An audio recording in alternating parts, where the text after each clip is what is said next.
The preseason is over for the Buffalo Bills, and they finish it perfect, 3-0, and they get through it without any major injuries. For more on the preseason, Sal Capaccio does have a piece up at our website, WGR550.com. And next for the Bills, it is roster cutdown, which must be done by 6 p.m. on Sunday. And we've got a bit of a wait until week 1. That is going to be Sunday, September 13th at Houston. Stay tuned. We'll talk with Sal coming up a little bit at 5 p.m. today. Around the NFL, most of the remaining preseason games will get underway tonight. 6 p.m. Washington at Baltimore, 2 games at 7. Dolphins host the Falcons, and Houston are at Carolina. Then 2 games at 7:30. Jets versus the Giants, and then Bucks at Jacksonville. 4 games at 8. Saints at Cowboys. Packers host Arizona. Chiefs home versus Seattle, and the Bengals at Philly. And then 1 game at 9. It's Vikings at Denver. Over in baseball, we've got the Bisons on the road tonight at Rochester with first pitch at 6:45. The Mets had the Astros in town at 7:10, 7:15 over on Apple TV. The Yankees host the Red Sox, and at the same time, Blue Jays host the Mariners. Then tomorrow, week 0 of college football does get underway. We've got 8 games tomorrow, and then some of the notables do include the first game of the afternoon. That is going to be at noon over in Dublin as North Carolina takes on TCU. 3 p.m. sees number 14 ranked USC hosting San Jose State. 3:30, NC State at Virginia, and then at 10, UNLV plays host to Memphis. It's Paddock Chevrolet Sports Update. Paddock Chevrolet with you for the extra mile since 1935. I'm Zach Jones for Western New York's Voice of the Fan, WGR.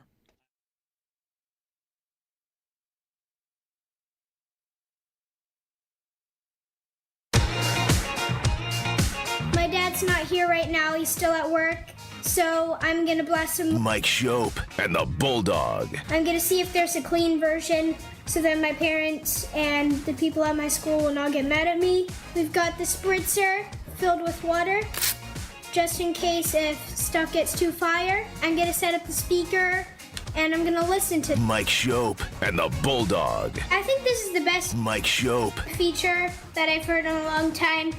I think his flow is really good in it, and I like his aggressiveness on it, and the Bulldog. Put not enough effort in it. I think overall his flow was good, but I don't like that mobile rapping. That was my review of Mike Schopp and the Bulldog. Didn't need the spritzer. Wasn't fire enough. No spritzer for you. No spritzer. All right, everybody, I hope you got your pencils all sharpened up. Get your workbooks out. It's time to put together your 53-man rosters. Nate's already done his. I'm sure of that. Many times. I don't have to prod him, but it's time to get to work, everyone. Time to take your turn at. Okay, I'm kidding. Hi, good afternoon. I'm the Bulldog. Mike is away again today. Nate Geary is decent enough to swing by and hang out with me for a few hours today, which is nice. Hi. Hello. How relieved are you that the Bills got through, I want to say relatively healthy, but there are still some injuries that we don't really know the severity of because of the way that they're handling the injury rules, but it feels like it was a pretty smooth summer.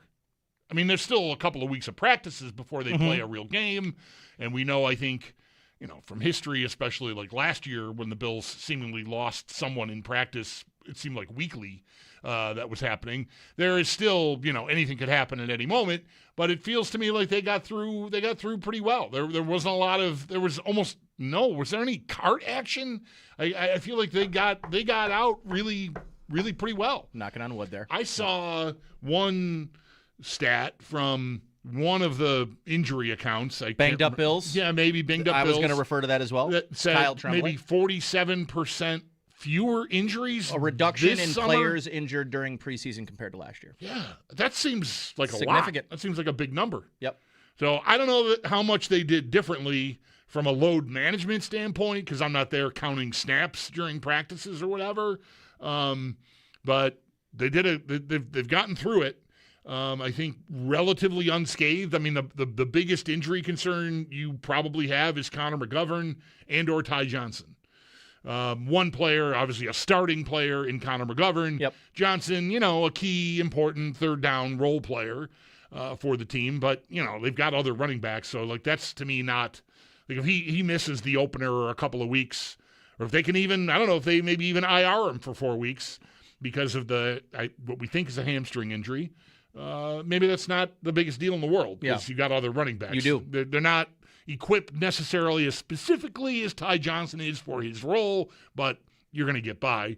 And McGovern looked pretty good walking into the stadium yesterday. I saw footage of him. I don't know that means he could play football tomorrow, but it's been a pretty successful summer, I think. Yeah, Kyle Trimble, Banged Up Bills, he did a kind of a study, a research study on this, and that 47% reduction in players injured from this preseason compared to last. I might want to point to a couple of obvious things. One being the guys that have been oft injured aren't really on the roster anymore. I'm thinking Matt Milano, and I'm thinking of Daquan Jones, guys that have had injuries. Having said that, Ed Oliver, he got injured right before the start of the season last year, and then had like multiple injuries last year, ankle, pec, and then I forget what happened. Was it knee or something at the end of the year where, I don't remember. No. But I guess I look at it and I say, okay, the oft injured guys aren't here anymore. I also look at them and I say, I don't know that I necessarily have the average age to back this up, but they feel younger than they have. Like their median age, like the guy in the middle, I would think right now is probably a little younger than they were, and especially the average age, just because. I think that probably tracks. I mean, Prater alone is going to bring the average down. Prater alone. Yeah. I mean, Bradley Chubb and Bosa is probably close to a wash. Yep. But, you're right, Daquan. The defensive front is all young. Is very young. Yeah. The secondary, even the depth corners are young. Like Dane Jackson was a depth corner for this right, team. And now they have a second-round rookie as their depth corner. Right. And an undrafted rookie. Right, Kenai Walker, who I think is going to make the team. I think so, It feels like he's going to make the team. I think that tracks. Yeah. I mean, like, DeMar Hamlin is like the senior member of the secondary. Yeah. Now. Like he and Benford, I guess, really. And neither of them are old, no. I would say. Like, they're veterans. Benford's, what, 27? Yeah. Right. So, I mean, it's... golf clap all around. I think they got through it. And so that's good. And so, I don't know. Now what? There's really nothing. And even to your point, though, about McGovern and Ty Johnson, those are injuries that happened that they look, at least in the case of McGovern, he's going to be ready for week 1. We don't exactly know what like there hasn't been. Right. My gosh. Right. But they have. And I know that there had been, at least that's what Kyle Trimble, who, again, we are referring to his tweet about the percentage in reduction of injuries this preseason compared to last year. And one of his follow-ups, and I think it might have been to somebody that quote tweeted it, but that there had been at least rumors that McDermott and their sports science team had sort of been at odds about practice schedules and keeping more veteran rest days and kind of some of the stuff. And we started seeing last year, I think maybe more than ever, a lot of guys getting veteran rest days because they had a lot of veterans, and especially guys like Milano and Daquan Jones. They wanted to keep healthy with a previous injury history. So, like, all in, it just does feel this year. I don't know. I mean, I know I've been to the scrimmage, and, I didn't get a chance to get out to training camp. It was a short training camp this year in Rochester. But you hear the players talk, almost see it in body language, that there is definitely a different vibe within the organization at 1 Bills Drive or 10 Plaza, whatever they're calling it now. I know they're joking about this on the morning show yesterday, and I can't remember the address of the stadium. Oh, yeah, I don't It's like 10 something. Maybe Zach knows. I don't know. But 1 Bills Drive, right? Like, within the organization. Zach's pretending he can't hear you. Perfect. So I think he doesn't know the answer. This is what most people do to me anyways. Pretend they can't hear me. But where I guess my conversation starter here is going is it just feels there's a lightness. There is obviously they still have that sort of McDermott professionalism that they've always kind of had under McDermott, but there does feel and look like there is a bit of a freedom, a relaxation about really the leaders of the team. Well, I think it's interesting. I saw there's a clip that I think it's a few different people have said it. Maybe Josh Allen and Joe Brady have said it in numerous different appearances with the media, but I'm thinking of an Allen clip that I either saw while I was watching the game last night on my Twitter feed or that they even aired on the broadcast last night. But I think Allen recently did the Adam Shine podcast or radio show and talked about the slogan, one of the slogans this year. I don't know if there's numerous ones, but certainly one I've heard about is just put the ball down. Right? That's Brady talked like that when it was raining the first day of camp. Like, just put the ball down. We're going to put the ball down. And along with that, Allen tagged that with, we're trying to have more of an attitude of they got to play us. You got to play us. Like, we're coming and you got to deal with us. As opposed to, what's the opposite of that? The opposite of that is, like, let me react to you. Let me prepare for you. And I'll do what I'm going to do based on what you do. Instead of, sort of, it's all wordplay and it's all coach gobbledygook that, a new guy is going to throw out there. But I do feel like, the shadow of McDermott, I think, is still there. I think it'll be there until we get into the regular season and maybe even through a regular season and see Joe Brady at the helm of a Bills team that can, match or exceed the results they were getting from McDermott. I think that shadow is going to be there until, Brady shows that he's the right guy for the job, and he can only do that when they go win regular season games and maybe even win playoff games to really show that. But I think it makes you think that maybe there is and was a lot to, or at least something to, the idea that McDermott's level of, tension, seriousness, anxiety, just fear of the opponent as opposed to making the opponent fear you. And again, I don't want to get bogged down in it because it's all stuff that they just put on signs to hang in locker rooms to try to motivate people largely. But, Ty Dunn's written thousands of words about how tightly wound McDermott had been at times during his tenure here. And I mostly was a defender of McDermott, a supporter of McDermott. But I think, objectively, I can see some of that. And I feel like this put the ball down, make sure they know they got to play us, is some reaction to that. Like we're not approaching this that way anymore. You're going to have to deal with us, and of course we're going to pay attention to what you do well, but we're not going to curtail necessarily what we want to do because you are good at something or bad at something necessarily. And not that because it's just going to not come off the way I want it to come off. And it's going to sound like an overly critical way of describing Sean McDermott's defensive philosophy. But wasn't his whole defensive philosophy really like, you can do whatever you want, you just can't beat us deep? Right. Like, you want to bully us, you could bully us. If you run the ball. Run the ball. Go ahead. Right. If you want to play bully ball, it's almost like that's what we want you to do because you're not going to beat us over the top. You're not going to get the big play. Right. And I think that it's been a very clear change of philosophy, at least through 3 preseason games and what you can gather from 3 preseason games or hear from Sal and some of the beat reporters that have been at practice. We're not going to really have a real firm understanding of just how aggressive this Jim Leonhard defense is going to be. But it obviously, this is obvious.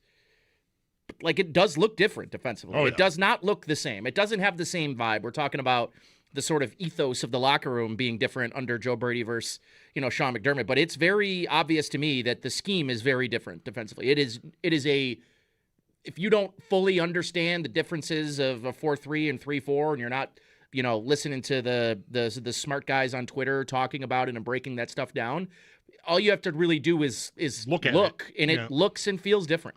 Yeah, that is probably where I think the idea of they got to play us, it's Allen saying it that I'm referring to, but the defense is Allen has maybe had that approach his whole career. Like, he's always going to look, I got to scramble. Let me look downfield. Right? Yeah. Like, he's always going to be looking for that.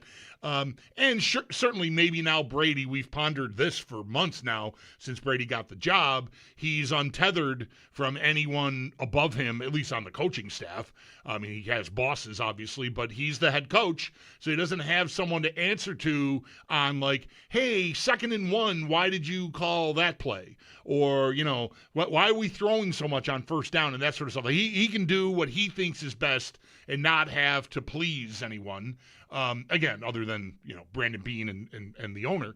But that might free that part up. But I think defensively, that's where that mindset really comes from. because if they're it's funny. I retweeted yesterday a series of tweets that someone had put together, like all these press releases about defensive coordinators in college, and there's like more than a dozen of them, and coach's new aggressive style, that's always the pivot. Very rarely do you go from. Although I guess the Bills did. From Rex to Sean McDermott. Yeah, I guess they did go from aggressive to passive. But the results kind of speak for themselves to a large extent.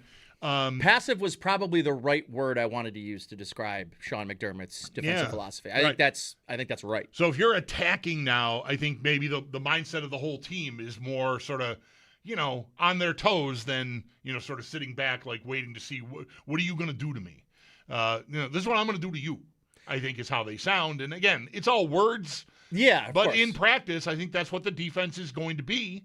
And I think what that means, Sal has made this point dozens of times already since Jim Leonard came on board, the expectation. And now that we've seen it on the field, in practices and preseason games, I think Sal's only more dug in on this. Like, they may make more big plays defensively, right? Sacks, interceptions, fumbles, strip sacks, whatever. They're going to be more aggressive, but the over-the-top stuff is going to be there. Yeah. Like, if you're going to play that way, and the team gets the right call at the right moment, they're going to get single coverage on the right guy, and you might get torched. So there might be more of that against them, but hopefully the equation leans in your favor. I mean, that's ultimately what you're trying to do here, is make more big plays than you give up. Yeah, it's funny, too, thinking about, especially towards the end of last year, the second half of last season when you'd lost that Oliver, and it felt like injuries were piling up quite a bit defensively, Daquan Jones, right? And I think about how he was forced into being a more aggressive defensive play caller. They were forced to really flip who they had been for a long time, as they just want to rush four and drop the rest. And again, I was listening to Joe Marino talk about this too, which was just like their philosophy against the run, especially in a traditional 4-3, but really a nickel 4-down defensive lineman and a nickel backfield behind it. It never really, and especially, when Taron Johnson's in his prime, this is less of a conversation. But the last couple of years where Taron Johnson was banged up, you could tell he'd lost a step. When they're playing that base nickel, they just do not have the numbers against physical run offenses. And I think mostly about a team like the Baltimore Ravens, who, frankly, the Bills had success against, but it wasn't defensively. I mean, the Bills have not really, other than a couple of really bad turnovers from Lamar Jackson in the playoffs in the first half that allowed the Bills to create that separation in that divisional round game, they really did whatever they wanted in the second half, and closing those games out and getting off. The opener last year was worse. Yeah. It was an open door policy. It was just, long drive after long drive, could not tackle. I mean, one of the worst tackling teams in football too. And I am interested if how much of tackling is a fundamental thing, especially at this level. If you're in the NFL and you play defense, short of a couple of corners who are just kind of smaller and maybe not physical types, you're supposed to get to if you're at this level, kind of know how to tackle fundamentally. And it just didn't seem like it was something that they were good at really ever under McDermott. And it was especially on display last year on several occasions. It's just like, boy, this is bad. And the injuries and sort of I would say a desperation move by Sean McDermott and by Bobby Babich, their defensive coordinator, to change who they have been for the 8.5 years prior under Sean McDermott, I think was, because you talk about with McDermott on offense, I thought the firing of Dorsey, if you remember that season, it was not going well. The Denver game, that was the first time where it was like, he might get fired this year. Well, that's when he got fired. Was after that game, the Denver game, and it was the miss. Well, no, I meant McDermott. Oh, McDermott. McDermott, okay, that was the first crack in the foundation. Gotcha. Where I remember post game, people were calling okay, it's time. Dorsey's a separate conversation, but we're gonna have to have real conversations around Sean McDermott this year. And him firing Dorsey and bringing in, or at that point elevating Joe Brady, that was sort of the last move for McDermott. That was your break glass in case of emergency.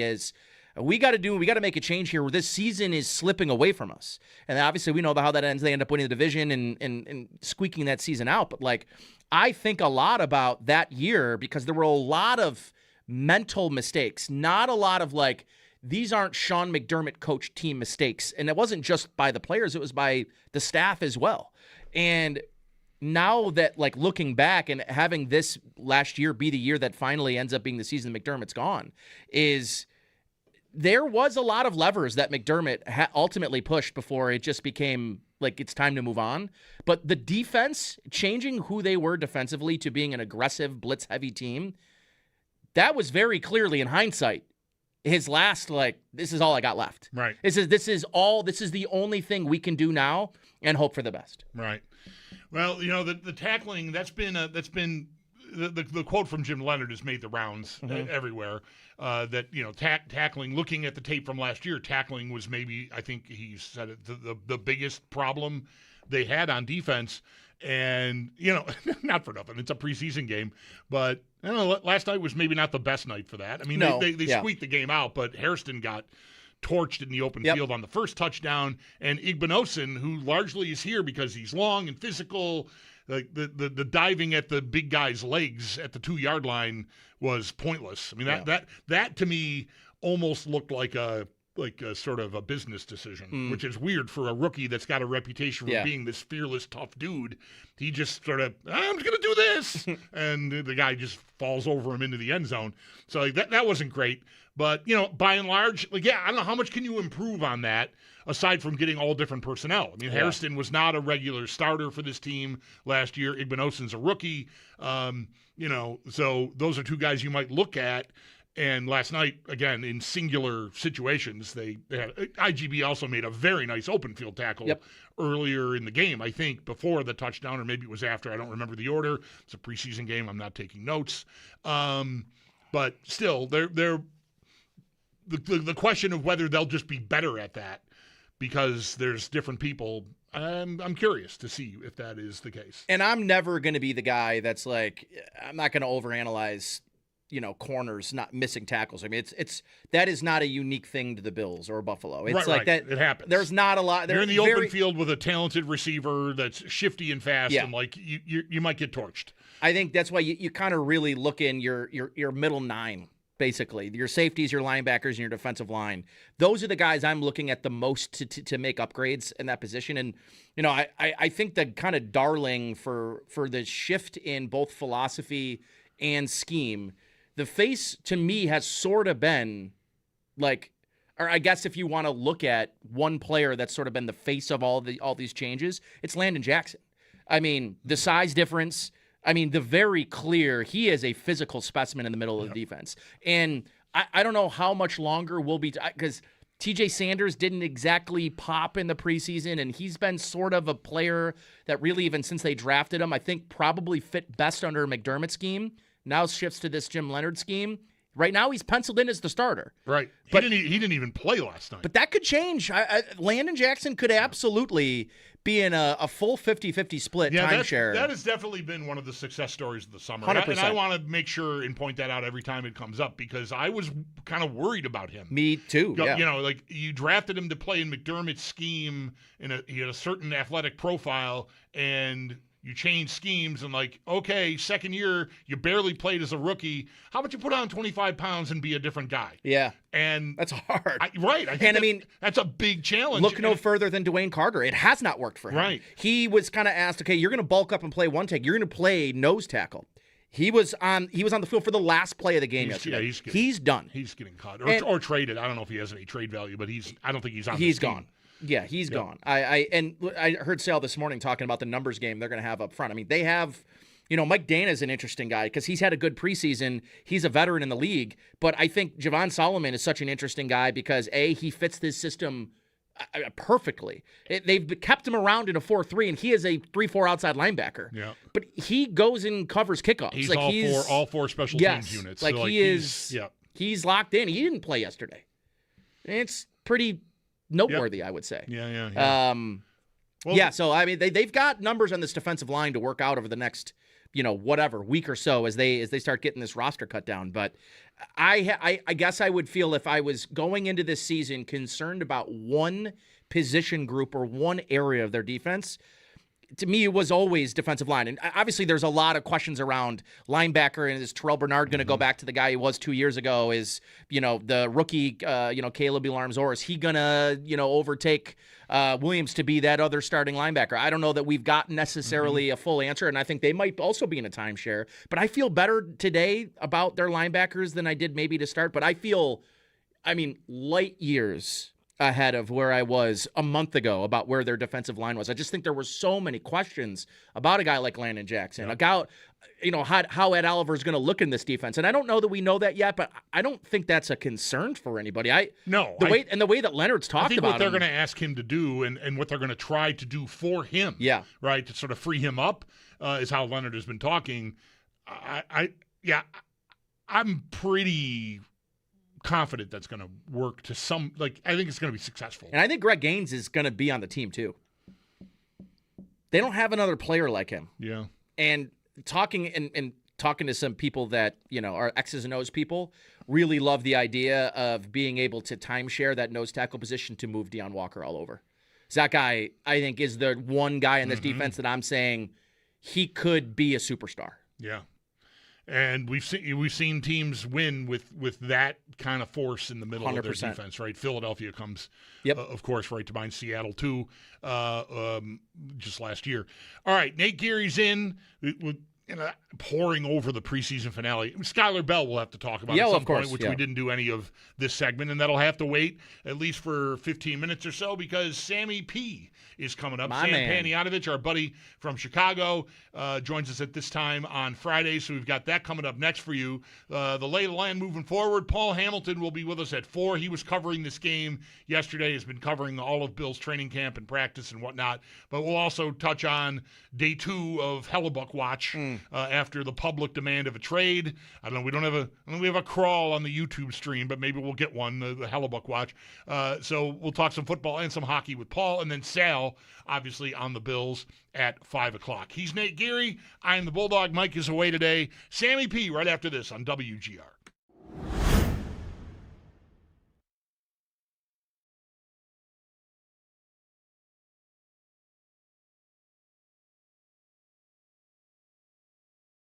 For more comfort. Now's the perfect time to make yourself comfortable with a new electric heating and cooling system from Belknap. In Western New York, summer and winter bring extreme temperature conditions. Make yourself comfortable with Mitsubishi electric heat pumps, designed to keep your home cool in the summer and warm in the winter, no matter how hot or cold it gets outside. Call Belknap today to learn more. I'm Gary Garflow, president of Belknap. We work on your schedule. We don't charge more for weekends and evenings. That's why we say, give Belknap a ring.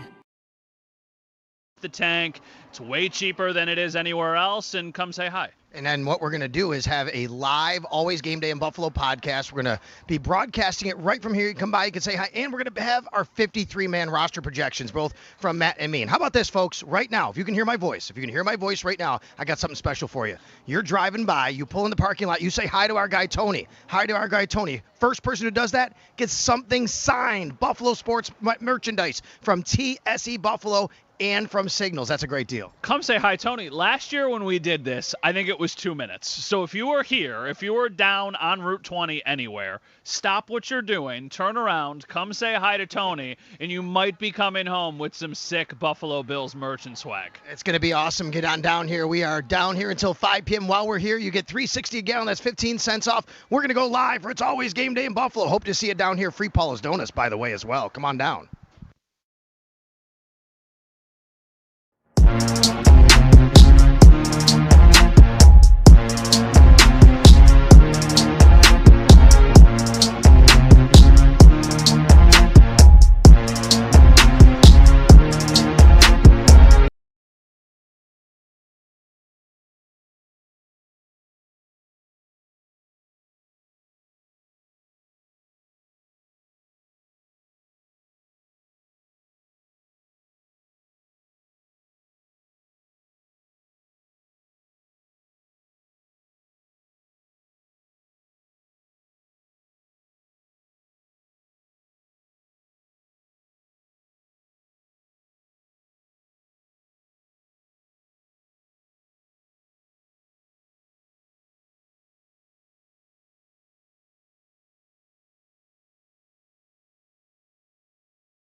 Glad to have you with us on this Friday afternoon. I am the Bulldog. Mike Schopp has the day off. Nate Geary sitting in his chair for today. Joining us now, as always, on Fridays, right as rain. On the Western Hotline is our man, Sammy P. Sam Paniotovich, Chicago Sports, Fox 32 News. You find him in the betting space at Fox Sports and the Bear Bets Pod. Sam, it's been a while, man. I missed a couple of weeks here, and it's nice to touch base with you. How's things? Good to hear from you. It's like riding a bike, though. And since Nate's here, should we just start with Notre Dame winning the national championship or what? Look, good. Let's get right into it. I didn't ask Bulldog before when you came on because I knew you were going to open with it. So, that's we let the prisoners run the asylum here. So it's honestly a sentiment of a lot of wise guys. They are either betting Notre Dame to win the title or they're betting C.J. Carr to win the Heisman. I am not even lying to you. Best defense in the country, easy schedule, so they should be 11-1 or 12-0. They're going to be a playoff team, especially on the heels of last season when they should have been a playoff team and sort of got left out to dry by the committee, which is a different story for a different day. But C.J. Carr is 1-1. One day he will be the first overall pick in the NFL draft whenever he decides to come out. They've got talent all over the field on offense. They probably have 4 or 5 NFL players on that side of the ball. And Marcus Freeman is a very, very good coach. So, not exactly a hot take. They're one of the top teams in the country, but you're finally starting to see wise guys support. Half of the wise guys are betting Notre Dame to win it all.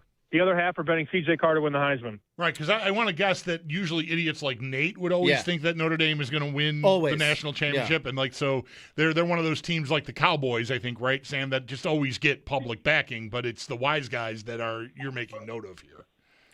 Yeah, no, you're right, Bulldog. It's Cowboys to win the Super Bowl, Cubs to win the World Series, Lakers to win the NBA title. Those are your heavy hitters, your public teams, if you will. But if you line up Notre Dame, 1 to 90 in terms of roster, there's really not many teams that have more talent. You could maybe make the case for Ohio State or Texas, but Texas has the toughest schedule in the country. I personally bet a little Arch Manning to win the Heisman. I know all this Heisman talk is great because you can't even bet the Heisman in New York State, which is really dumb. I don't you can bet on every college game, but you can't bet on the Heisman. What a stupid rule that is. Or Syracuse. I think, right. I just don't get it. Don't get me started. But I'm in the Arch bucket over the Carr bucket, but Carr is favored to win the Heisman Trophy. And too, with Notre Dame's schedule this year, I know everyone likes to, take their swing at how easy the schedule is. But Miami in November, an SMU team, which is expected to be a pretty good team. And on top of that, not for nothing, BYU was right in it last year as well. One of the other teams left out of the playoff. They're going to be a good football team as well. Like they've got 3 actual tests on that schedule, and I know everyone thinks it's the easiest in America, which it still might be outside of those 3. But it's not like they won't be tested this year. I always laugh at people that talk about Notre Dame's schedule. USC didn't want to play Notre Dame. It wasn't the other way around, right? Notre Dame didn't back out of that. Lincoln Riley did at USC. And then Kurt Cignetti's playing like Indiana State and Western Illinois in the non-con. So everybody's playing cupcakes. Now, it's really a sad state of affairs because of this 12-team playoff, all the expansion we've had over the last, decade or so. The regular season is, honestly, guys, it's kind of minimized these days. Why would you show everything in the regular season when all that matters is winning in the playoff? And I think you're going to see it this year. You might see a couple teams that play in their conference championship games, whether it be the Big Ten, the SEC, the Big 12. I don't even know that teams care about conference championships anymore because if you get there, it doesn't, if you're knocking on the door of being a college football playoff team, why would you show all of your face cards in the conference championship when you have bigger fish to fry? The sport is in a very, very weird place. Is there anybody down the board a little bit? I mean, Ohio State is the only team that's got shorter odds, at least I'm looking at FanDuel right now, than Notre Dame. Is there anybody that you think could be like a sneaky good value play? I mean, you said you're on board with all the wise guys in Notre Dame, but still, me, Sam, I'd rather lose $12 than win 10. So is there something down the line a little bit that might make sense to you or no? Not really. I think it's a really top-heavy season. I bet Oregon when I was in Vegas a couple of weeks ago when I joined you guys from the pool party. I bet Oregon at 9-1. That's the only future bet I made. Usually I'm looking for a team like 20 or 30 to 1, but I think the cream is going to rise across the board this year. There's probably only 5 or 6 teams that can win the national championship. I know people want to bet the 30, 40, 50 to 1 teams. I don't know. As I say that, though, Indiana last year was like 70 to 1 and they won the whole thing. So Right. I could be well off on that, but I feel like the market is telling us at this point it's one of the teams that are 15 to 1 or less, and you sort of just pick your poison. I'm on the Ducks. I know a lot of guys like Texas. I told Zach Jones that off the air last week, and he was like, "Oh, good Lord," you know, 'cause he's a big Texas guy. But I think when he starts hearing people talk about Texas in a positive way, he turns into like an armadillo and just doesn't want to hear it. Welcome to Buffalo Sports, Sam. Welcome to Buffalo Sports. I joined that party last year on the Bills to win the Super Bowl. I'm never going back, maybe. So, look, here's a bet, Bulldog, that I think has some value. This is not to win the championship. It's to make the playoff. There's been a ton of wise guy support in Vegas on the Houston Cougars to go over the win total, to win their conference, and to make the college football playoff. They're about 9 or 10 to 1 to make the playoff, and they definitely have a chance. That's a very, very good football team. I love their head coach, Willie Fritz. They bring their starting quarterback back. I believe like 14 of 22 starters are back at Houston. If you're looking for a fun team to kind of latch onto right now that can go 10-2 or 11-1, I like the Houston Cougars a ton this year. So let me ask you one more, too, on the SEC, because I know that the conversation around the SEC just to me gets tiresome, which is, and now I think it's actually starting to shift the opposite direction, which is like, okay, the SEC has not had the same success since this playoff format sort of has been expanded. And I think there are less people that just say this is by far the best conference in football, and, you know, the worst 5 teams could be the best 5 teams in other conferences. I don't think we're there anymore. But if you were to look at 3 teams right now in the SEC and pick one of them between A&M, Ole Miss, and Oklahoma, of those 3, who do you like to maybe prevail through what is absolutely going to be difficult schedules, especially Oklahoma's? I love Oklahoma, though. Defensively, they're probably one of the best teams in the country, and that doesn't really surprise anybody because they have Venables, who cut his teeth under Dabo at Clemson, always had a really good defense. I think from a talent standpoint, though, on offense, they have a ton to like, including the quarterback, John Mateer, who's back for what feels like his 19th season in college football. He's built like Bulldog used to be in the 90s, just like a stud, right? Like you want to take that shirt off at the beach, Bulldog. John Mateer, very, very good-looking man. I can say that with no consequence. I like I don't even know what to say back to you right now. I'm and I was going to say 90s? Jeez. I don't even know where I pulled that from, honestly. Like, I don't know where that came from. I'm sorry. But Oklahoma would be, of the 3 teams you gave me, it would be Oklahoma. And then here's something interesting. We have seen, a lot of guys in Vegas come in and bet the Alabama under the win total. For years when Saban was there, that was an automatic over. And guys would just bet they're over every year. But Kalen DeBoer is running sort of a weird ship right now where they're not really recruiting at the high school level anymore. They've done all their work in the portal. They're getting transfers from other programs. They're using a lot of NIL budget. Like, this is not a developmental program anymore. Saban would get these guys, these 5-star guys, and turn them from, potential-driven freshmen into NFL superstar talent.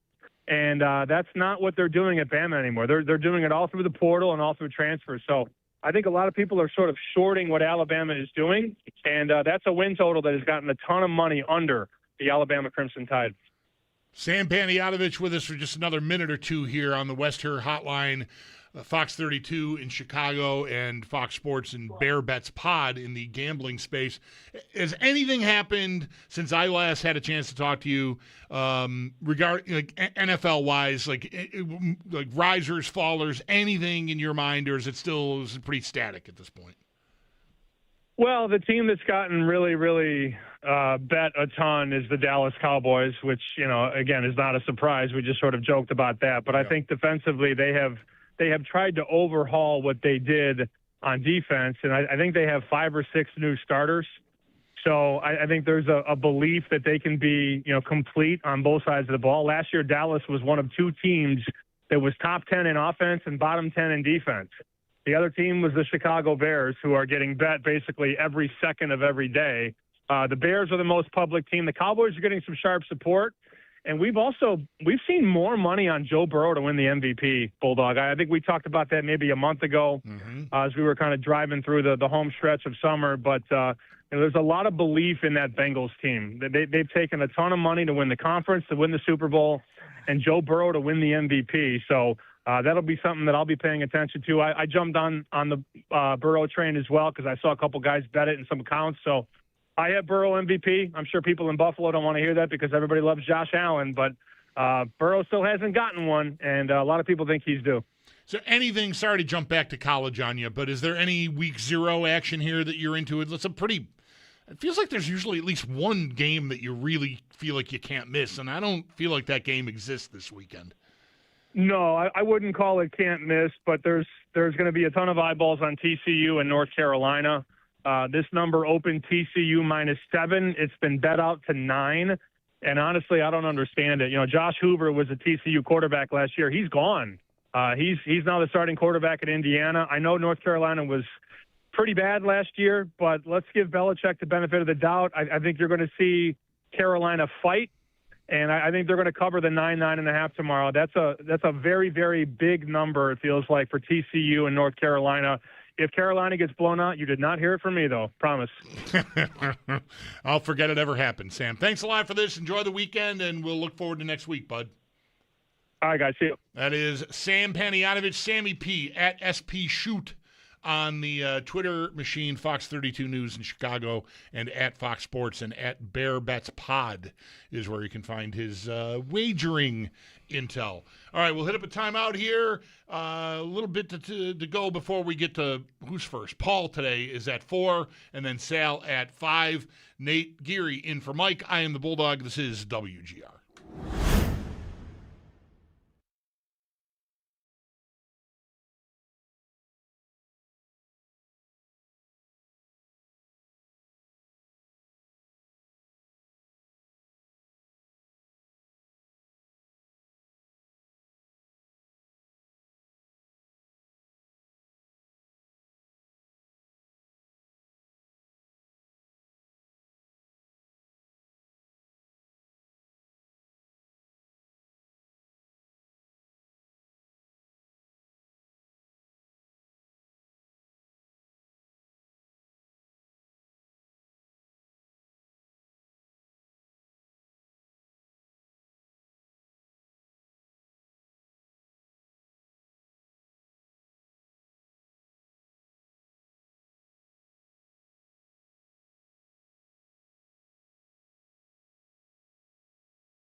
Hanging out here on a Friday afternoon. Thanks for choosing to tune in to our show today. Nate Geary in for Mike Schopp. I am the Bulldog. Skylar Bell. We got a couple of minutes here before we get to Paul at the top of the hour. Not that we're forbidden from talking about Skylar Bell with Paul. Maybe Paul is dying to talk about Skylar Bell. Very possible. I don't know. I mean, he might call in right now. So get me on now. I want to talk about Skylar Bell. That was preseason pledge and all in consideration.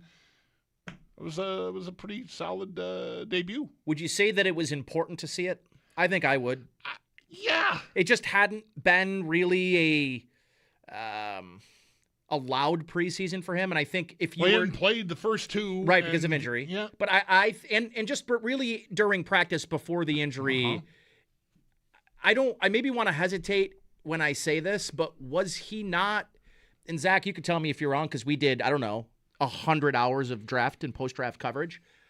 We left that draft on day 3 thinking like, Skylar Bell might be the guy in this draft we're most excited about. Yep. Right. The whole 4th round, but Bell was like, oh my gosh, we got him in round 2. Would agree it was the whole 4th round. Elam Zor and Skylar Bell, you're like, wow, getting these two, and like Jalen Kilgore. Right. Who's been also pretty quiet. But to me, him popping yesterday and there being a very clear, like, the passing offense is running through you sort of thing, I think was important to see it before they start making moves, roster moves going into the regular season. Because I think he's firmly in the position now. He's the number 5 wide receiver. And whether they keep 6 is going to be whether or not, one of the other 5 is squatting, or they keep Hardman for punt returns or whatever. So, all in, I feel better now knowing, okay, he's still the player I think we thought he was going to be. It just maybe took him a little longer. Yeah, right. I mean, 10 again, targets, injury didn't help. 10 targets, 7 catches. Yep. There wasn't anything that I would say looked like a egregious drop or anything. Like he just he did look a little like the way he runs and like he looks like Diggs. He looks like Diggs. There was a lot of that last night. Looks like Diggs. I was going to ask you if you agree. Yeah, he looks like Diggs. The Owen pointed out right away. He's like the gear, like his flash. Yeah, very much the way he runs. It's like kind of he's Diggsy. Yeah, he's Diggsy. That's okay, right? You could say that in there, right, Diggsy? I kind of like. Okay, Diggsy. I didn't know if it had another meaning. So if you were looking at me like I would just violate an SEC. Like, Diggsy, is that a slur? Do I not know about this? Your eyes opened, but it was not for that reason. You were genuinely excited. I like Diggsy. Regrettable. All right, we'll take a timeout. Paul Hamilton coming up right after this on WGR.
Preseason is over for the Buffalo Bills. They finish it perfect, 3-0, and it appears they escape without any major injuries. And for more on the preseason, Sal Capaccio does have pieces up at our website, WGR550.com. Next up for the Bills, it is roster cutdown, which has to be done by 6 p.m. on Sunday. And then we've got a bit of a wait until week 1, which will be Sunday, September 13th at Houston. And do stay tuned. We'll talk with Sal at 5. For the rest of the NFL, or at least for most of the NFL, the preseason games will ramp up tonight. There will be 2 on Saturday. But for today, 6 p.m., Washington at Baltimore. 2 games at 7. Dolphins host the Falcons and Houston at Carolina. 2 more at 7:30. Giants versus Jets and Bucks at Jacksonville. 4 games at 8. Saints at the Cowboys. Packers host Arizona. Chiefs home to Seattle. And Bengals at Philly. And then just 1 game at 9. It's Vikings at Denver.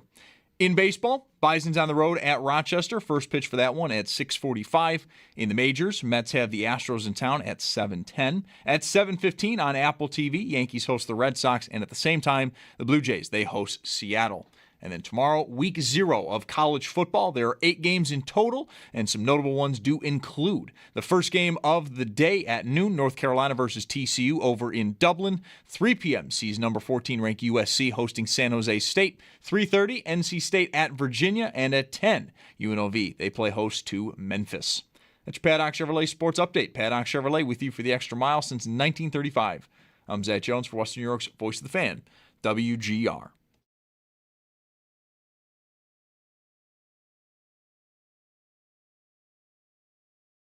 It's Paul Hamilton. Oh, Ceronic and Hamilton going to each other, and Sawinski fights into it. We have the fight. With Mike Schopp and the Bulldog. Snodcheck was just totaled by an Iowa State player against the board. I think it was by Hamilton. On WGR. Really a pretty unnecessary hit by Hamilton. Hamilton is still awfully mad. He's being held back. Number 17, Paul Hamilton. 2 minutes for charging, 5 minutes for fighting, and a misconduct. Sports Radio 550. Happy to have you hang with us here on a Friday afternoon. I am the Bulldog. Mike Schopp is away today. Nate Geary in the chair to my left. Not that you care directionally where Nate is sitting, but he's in Mike's seat. And so I've got company today, which is nice. And it's also nice to have Paul Hamilton back on the West Her Hotline once again. 2 days in a row, Paul. Summer's coming to an end. I can feel it. You know, ever since I was on with Brad, I just thought, and Tim, I just thought to myself, where's Nate going to be sitting? I deserve that. 100% you do. I 100% you do. And you know how long Paul had been waiting to drop that one on you? Like I'm thinking no less than 48 hours. Paul, we'll get to Hellebuyck because you and I talked a lot about it yesterday, and I want to kind of like turn a page somewhat on the topic. But you were at the game again last night, and another time in the stadium. First of all, what were your reviews on the wind? Because we talked a lot about the wind yesterday, how windy it was outside the stadium when you were heading into the game, and we're curious. You texted me at one point before the game began. The flags on top of the field goalposts looked pretty active. I don't know, what were the reviews on how good a job or bad a job the wind-resistant panels did?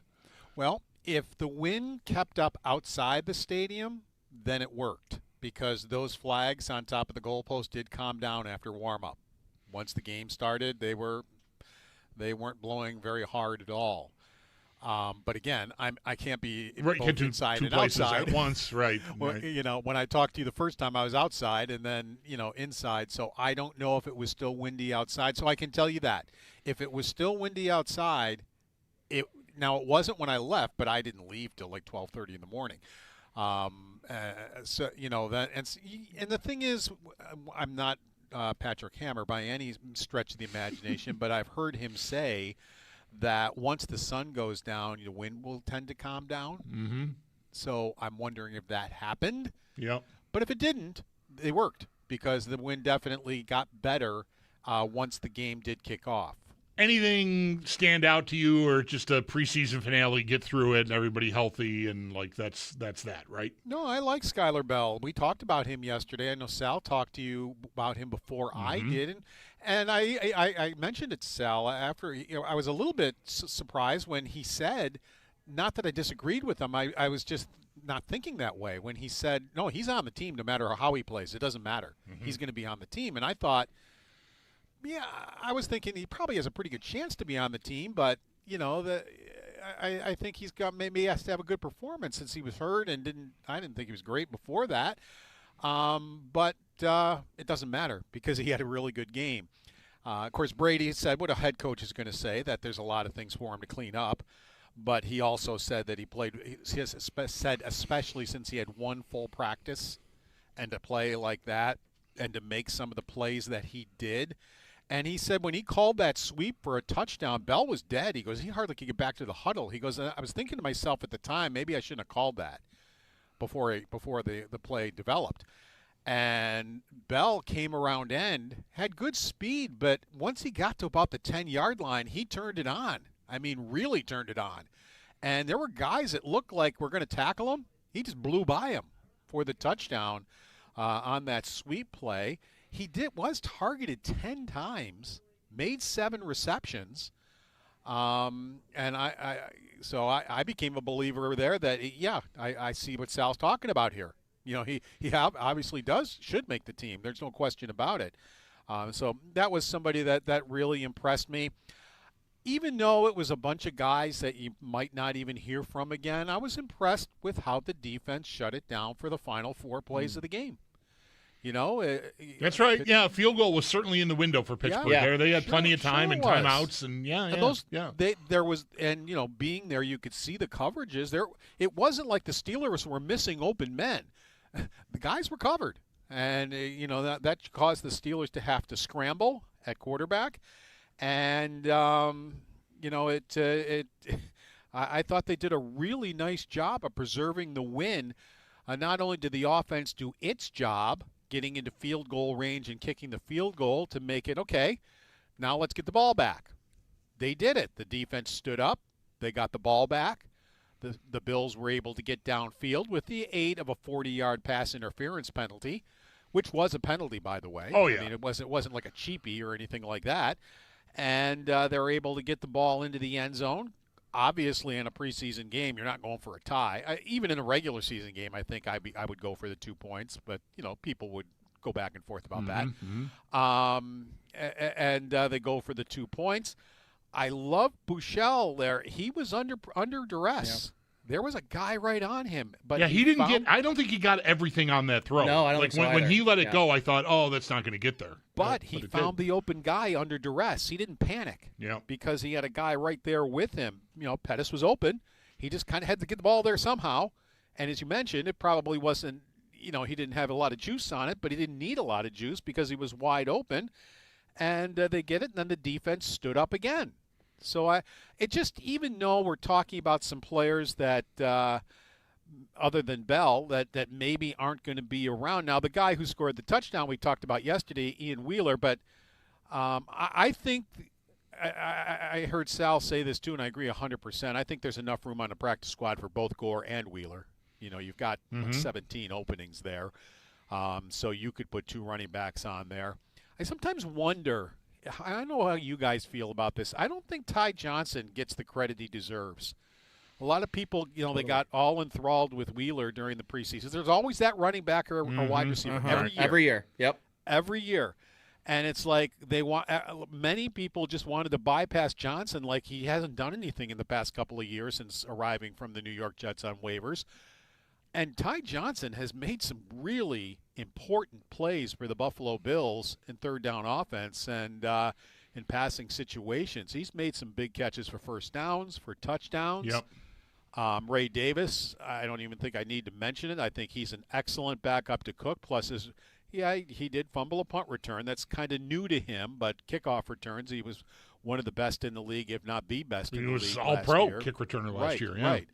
So, so I think they got a couple of good ones in Gore and Wheeler. Yeah. Wheeler did score that touchdown, but I think, you're not going to see them unless you run into some injuries. Sure, yeah, I totally agree. I mean, I missed the whole I was here for yesterday, but like the Ian Wheeler Love Fest, I feel like was, once the preseason started and fans got to look at him in games, and he runs that guy over in Cleveland in the practice, and sort of like you can feel the momentum building. But yeah, Johnson, there's a very different skill set there, and I'm not saying Wheeler couldn't develop into someone who could be that, but he's not that right now. I mean, you got a guy that you trust 100% in pass protection, blitz pickup, that kind of stuff, and not just like little screen pass, swing pass stuff. Like Ty Johnson's down the field sometimes. Like he's got value. I mean, if he's dinged and can't be ready, then Wheeler or Gore, the door opens. But I don't see a plug and play replacement for Ty Johnson in either one of those guys, really. I just think he's underappreciated. Maybe be the way to put it.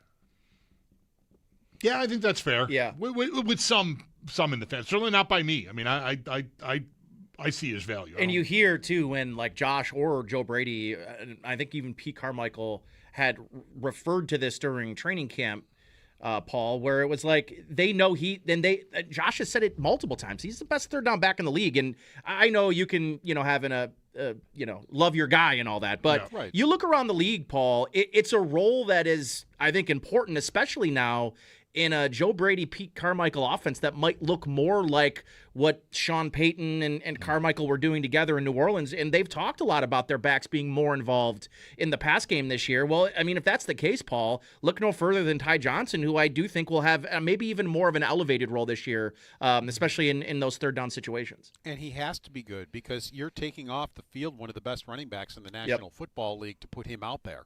And if you're doing that, he better be producing, and he better be doing well, and I think he is.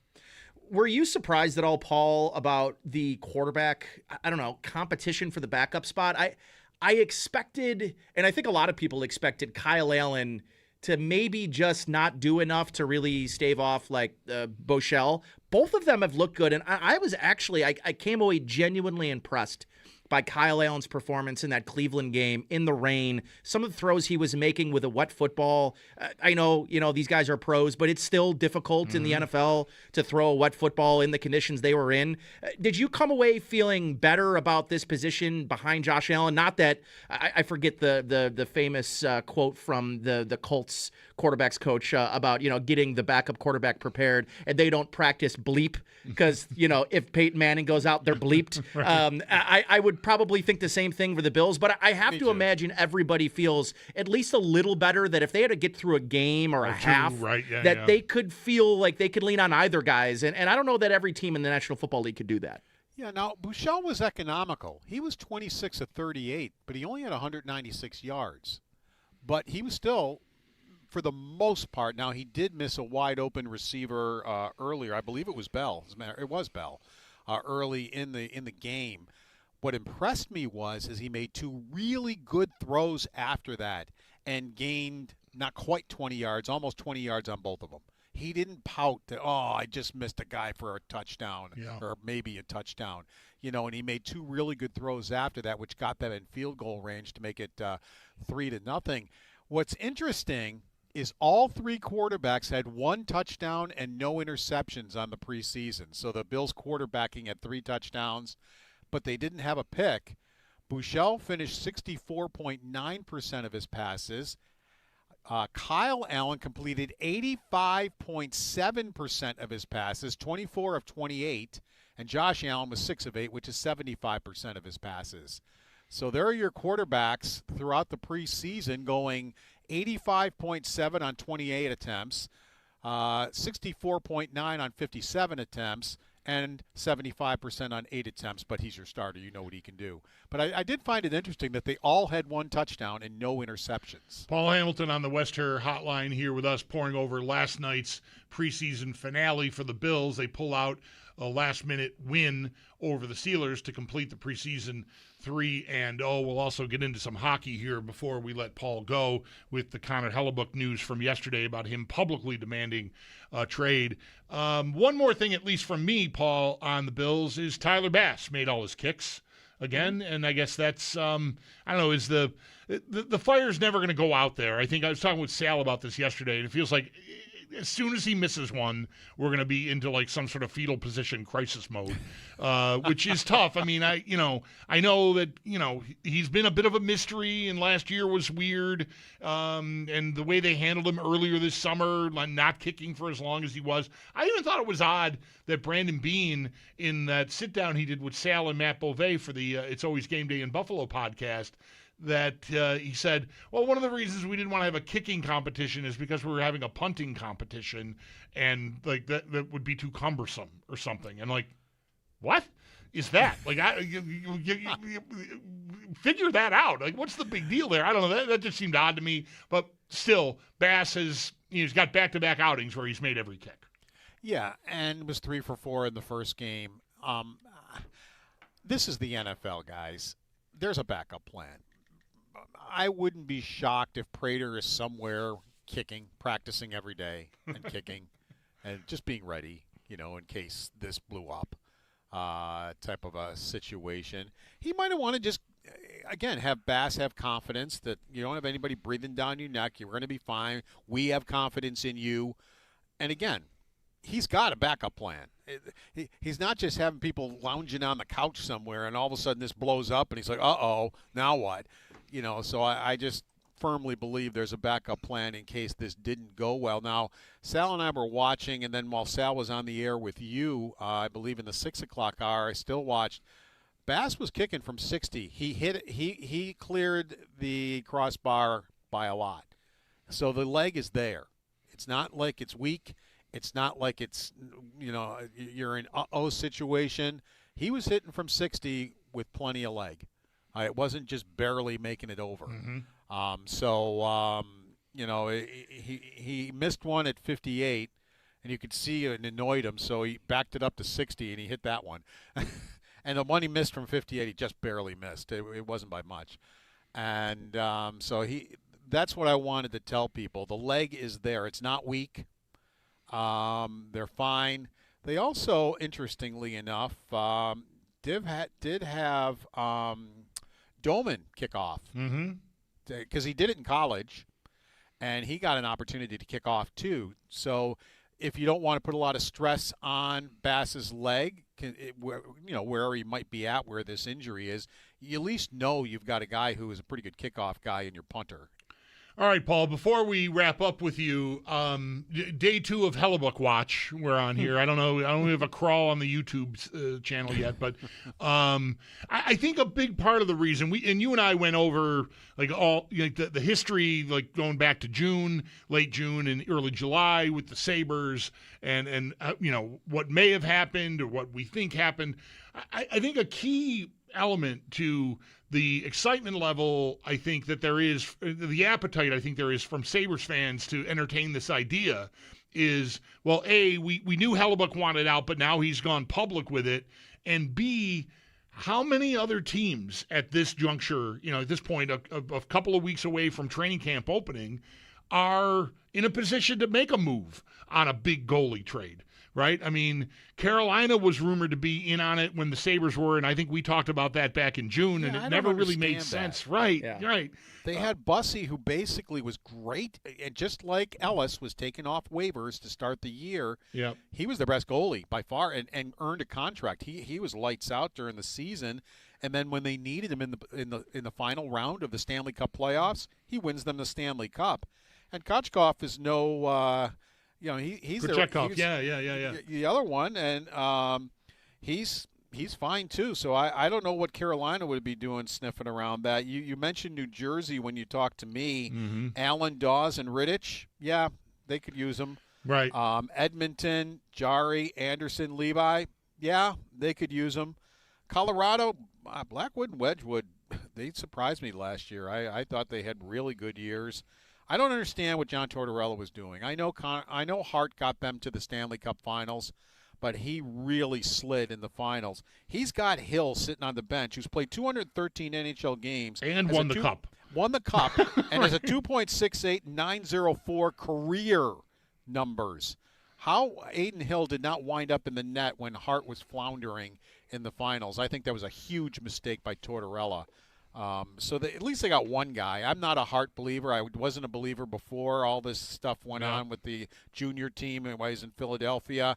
He did pick it up and did well in Vegas for a while, but then when they really needed him, he wasn't there. But they do have Hill, and I don't know if they can fit him in. You know, they'd have to do some fancy equations. Sure. there. I mentioned Vegas mostly because, Paul, like they've gotten to the level of like they're like the Eagles when there's an NFL player, a star player. Oh, they'll find a way. The Rams or the Eagles. They're going to find a way to do it. I feel like Vegas has earned that reputation, so they'd have to move stuff around. Colorado, one of those two, it's Blackwood, has like $5.25 million is his contract.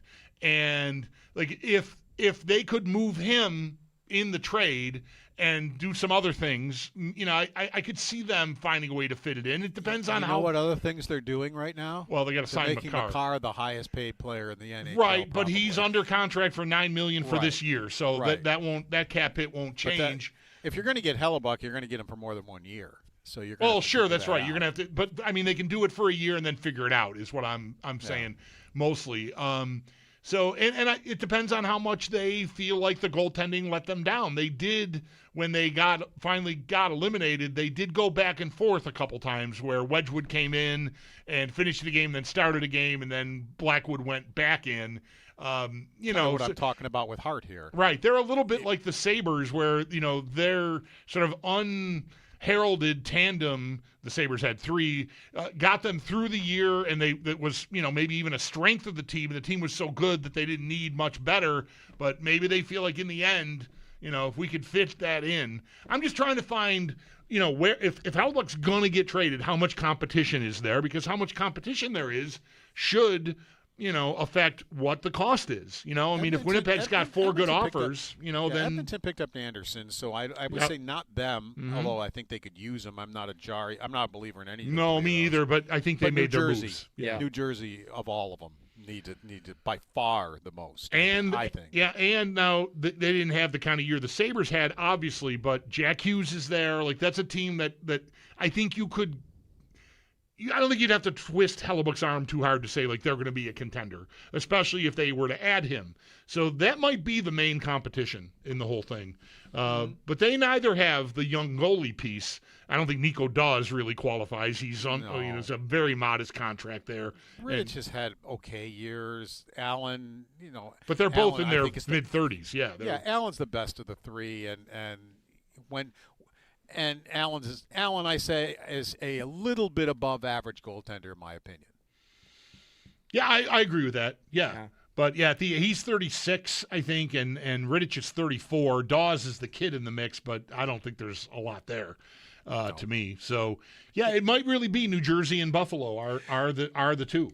Paul, can I ask you too, only because I know that this has been kind of the commentary for the last 48 hours since this came out.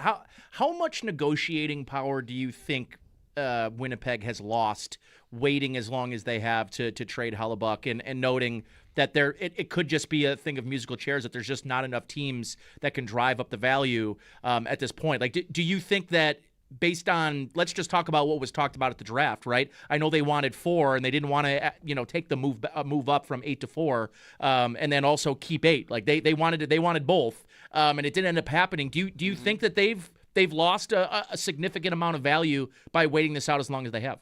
Yeah, and that's why Hellebuck did it, I think. It's just like, all right, I'm going to press their hand. I've given them all this time. They're asking too much. Other teams will not bite on it because of it.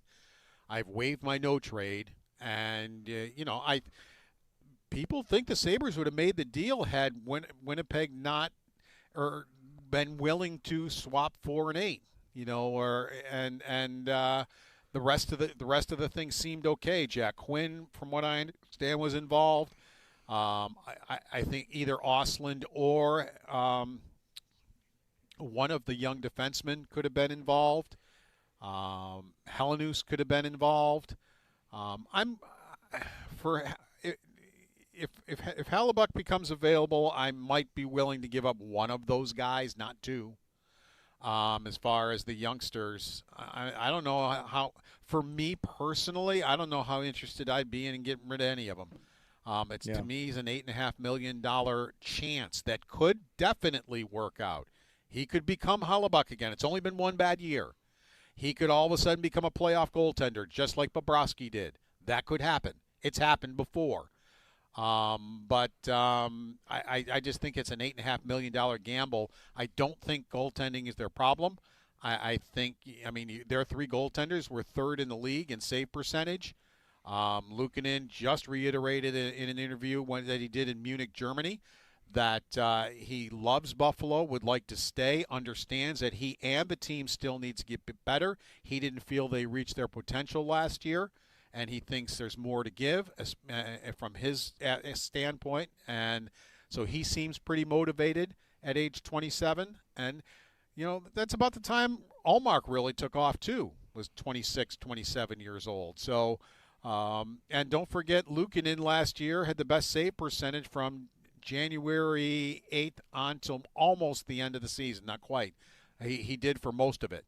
So he did, show very, very well. Can he match it? Well, I'll say the same thing with that as I say with Hellebuck. Can Hellebuck get his game back? We don't know. But that's Jarmo Kekalainen's job to know and to be able to figure that out and do what he feels best. But I would be trying to replace Tuck more than I would be trying to slip in a goaltender at $8.5 million that I'm not sure is going to regain what he used to be. All right, Paul, thanks a lot for this, and I'm sure we'll catch up at some point next week. Enjoy the weekend. Good. Take care, guys. All right, there's Paul Hamilton on the West Her Hotline. His appearances on WGR brought to you by Raylax Honda.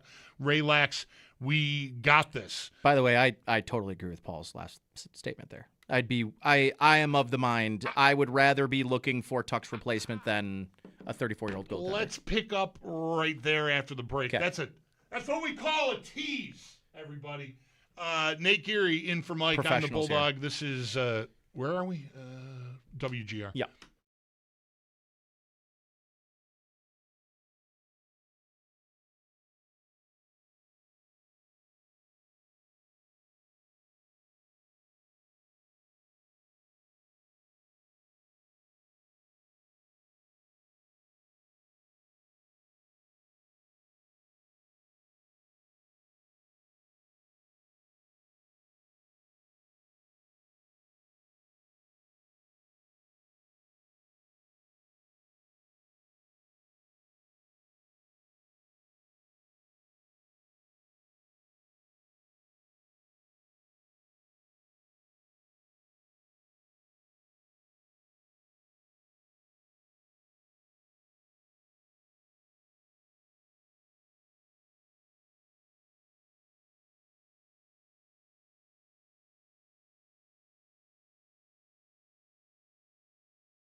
Preseason is over for the Buffalo Bills. They go perfect 3-0, and next up for them, it is going to be Week 1, and that's a little bit away, Sunday, September 13th at Houston. Before that, though, there is Cut Down Day. That is Sunday at 6 p.m. For more on all of that, do stay tuned. Coming up in about a half hour, Sal Capaccio will join the show at 5.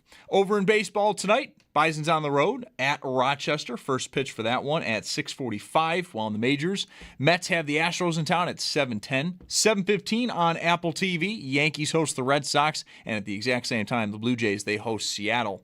And then tomorrow, college football gets underway. It's week 0. There are 8 games on the schedule, and some notable ones include the first game of the day at noon, North Carolina versus TCU. That one's over in Dublin. At 3 p.m., we've got number 14 ranked USC hosting San Jose State. 3:30, NC State at Virginia. And then at 10, UNLV. They play host to Memphis. That's Paddock Chevrolet Sports Headlines. Paddock Chevrolet with you for the extra mile since 1935. I'm Zach Jones for Western New York's Voice of the Fan, WGR.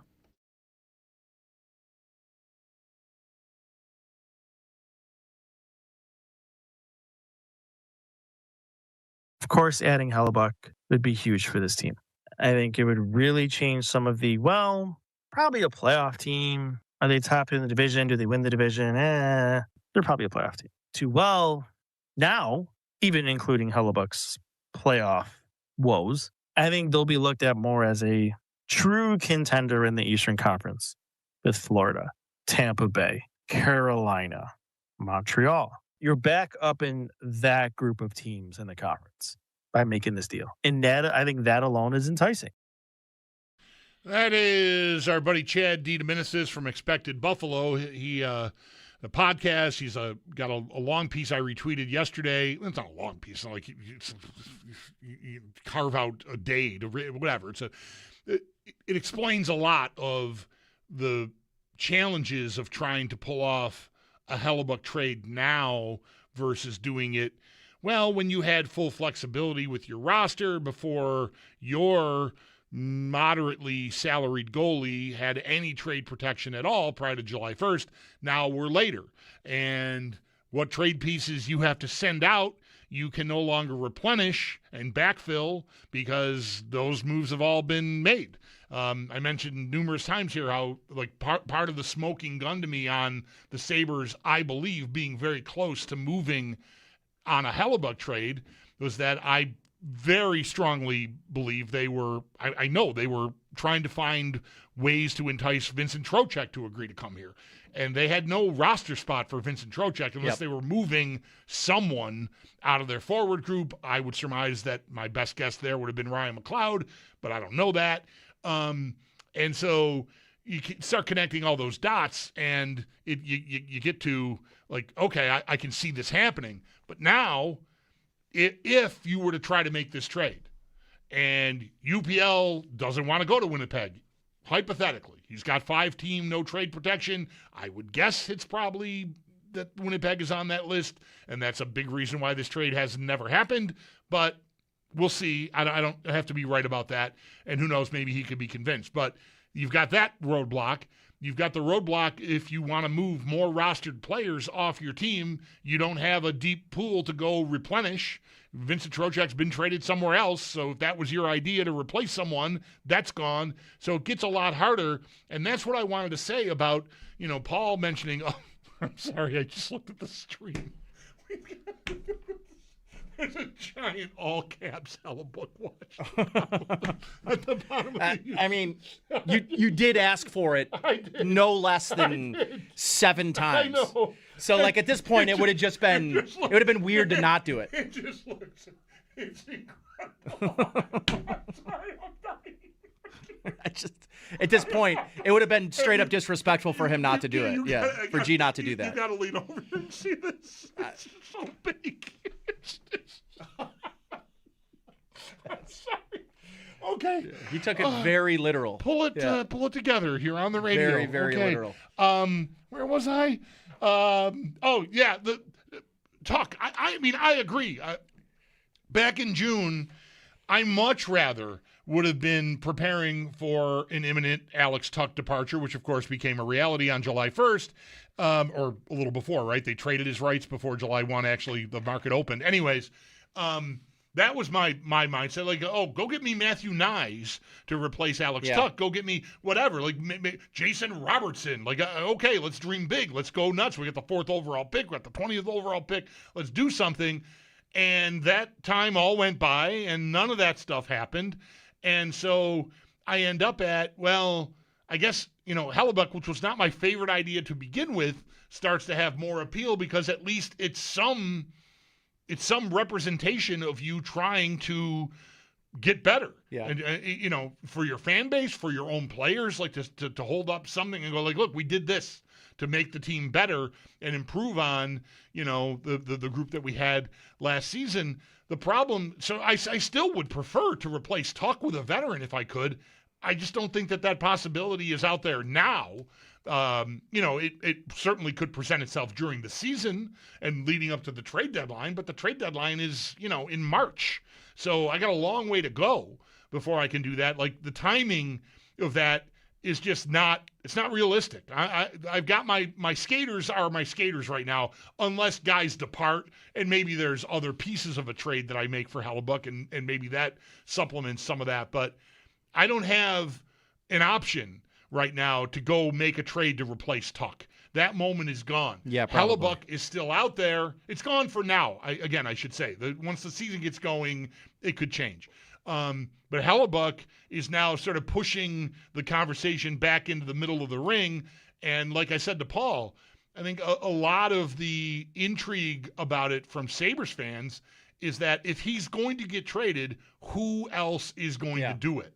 So if you can control the cost you got to pay to some extent, if there's not a bidding war, then it should cost less and become, to me, a much more palatable idea. So am I eager to give up Noah Ostlund? No, I'm more eager to give him up than I am Helenius, I'll tell you that. Yep. To me, Helenius is borderline untouchable. Yeah, I'm inclined to agree. Unless it's a Robert Thomas trade, and I'm getting Robert Thomas, and Right. you're getting him and maybe a 1 and something else. I don't know a situation where Helenius is like someone I'm even really open to moving. My whole philosophy on this has been the Nyes trade, the Thomas trade, a 27-year-old Robert Thomas, a Matthew Nyes, who I think is 22, 23, yeah, something like that. Like, that way, to me, more fits their current window timeline of where their prospects are, where their veteran players are right now. That, like, Tuck is your 30-year-old veteran that has walked, and Byram was, I think, 26 or 27. Like, everyone now, this core of this team is all 27 and under. A 34-year-old goaltender that you are giving up one of your best prospects and another, and probably a first, and probably a roster player, I can get behind the idea. And I apologize, Hellebuck is 33, but he'll be 34 this year. If you could get Hellebuck for a discount, a highway robbery type situation, a Bo Byram trade, if you could get them to basically, like, obviously in the opposite, because we absolutely fleeced Chicago, I thought, in that trade. But I think now is the time that's going to happen. Like, the time you're going to get him on a discount is right now. But again, I kind of want to keep going back to the point of, like, I've been sort of on the train of I'm way more interested in replacing Alex Tuck's role or a top 6, winger's role than I am a goaltender. And again, not to say that I don't think they need one. I think they do need one. I'm not convinced that Alex Lyon at 34 or even UPL now, I know he's still young. I thought that last year, had they had Hellebuck, I think that they're in the conference finals. Whether that changes the outcome of, that if Carolina is just going to ragdoll whoever was in that series, so be it. But I don't know. I am of the mind that if you are making this sort of trade, and what I would consider this trade is, this is a GM defining sort of trade, that I'm doing it for someone that is going to be in the prime of his career that matches the primes of your other cornerstone players, and I just don't see that as not a fit in that way. I totally hear you there. Like I've said, and this is not it's not good process at all, but it feels to me like the only move that's left there to be made right? Like whatever our preference, we agree. I think the three of us, Paul included, would have rather seen them replace Tuck with something more than just the kids. But that again, that's not available. So like the alternative is, my team's on the floor right now, which again might work. Like goaltending to me was far from a weakness for this team. They were third in the league in save percentage. I think it's probably right to say it was a strength. It's when it got down to the crunch time. Year. When it got down to crunch time, it wasn't as pretty. The specter of Luukkonen starting the playoffs and then getting pulled, and then Lyon getting pulled, and then Luukkonen getting pulled again, and then it was in 13 playoff games they went round and round on the goalies, and that can get you to. Wow, I need a guy so I don't have to do that again. I think Owen made this point this morning when I was listening, but it was like essentially along the lines of, if you're not going to keep your rotation that got you to the playoffs in the playoffs when it matters, then that means you want a number one goalie. And I think if that's your justification, I can get behind it, because I would agree that what got you there was the biggest talking point in the week before the playoffs started was, are they going to keep doing? Yep. And Lindy kind of alluded to like, no, I don't think so. I think we're going to ride the hot hand. And then they kind of ended up doing it. And they did by, I think, because they needed to. Right. Yeah. But like, I think it also made it much easier that Lyon hadn't been playing well at the end of the season after the injury. And when he came back, he wasn't as hot as he was in sort of the middle part of the season when UPL had missed time. So I think for me, if that is your philosophy, that you can do something all season that gets you to the thing, and then you don't want to do the thing anymore, then is it a thing at all? And I think if Right. you are here suggesting that they want a number one goaltender that they can ride in every playoff game, they don't have that on the roster. So I can buy that. I know, and part of this conversation is a realization, too, that at 33, that probably is a 27-year-old skater's prime.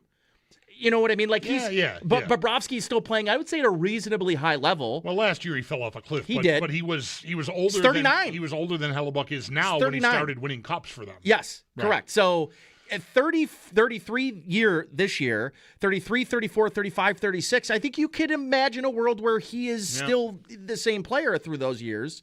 But last year, to me, other than the Olympics, which he definitely looked like a more enthused player, a more, I don't know. He rose to the occasion. He did. For sure. There's He no did. question. And so I think if you're leaning on that's the player you're getting from the Olympics and not the one that I think, had one of his worst statistical years of his career. Very good career, by the way. I mean, I would agree he's probably, if not the best goaltender in the league, he's number 2. He's right in the conversation. Won the Hart last year. He's right in the conversation. Right. So, I guess where I am on this, my biggest issue is age and where that fits in their current timeline.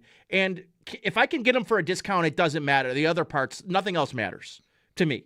If you get him for a 1 and Jack Quinn and Murtka, okay, or something. let's go. Let's run. Yeah. But, if we're talking, I don't think I'm any more interested in moving any of their top 3 young kids. I just don't think I'm willing to move Kulik, Ostlund, or Helenius. I just don't think I am. And maybe what has happened here with the time that has gone by and the leverage that Winnipeg, I would think, has lost to some extent, maybe that is the case.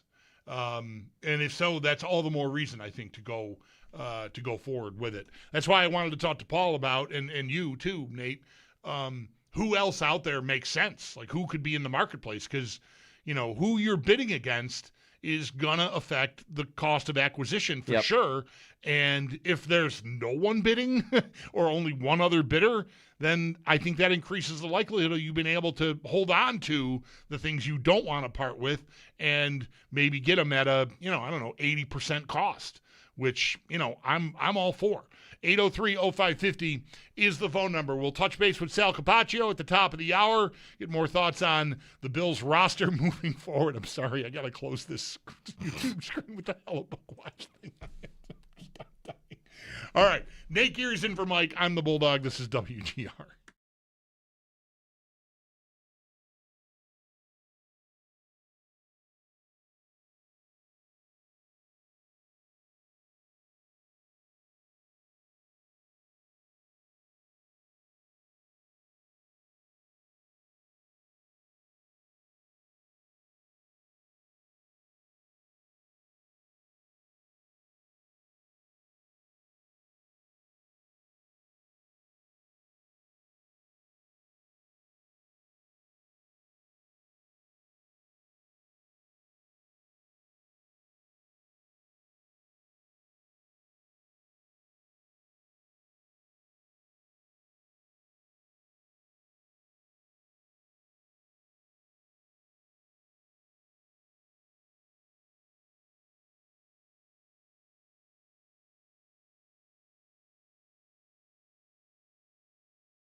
Rolling along here on a Friday. Glad to have you along for the ride with us.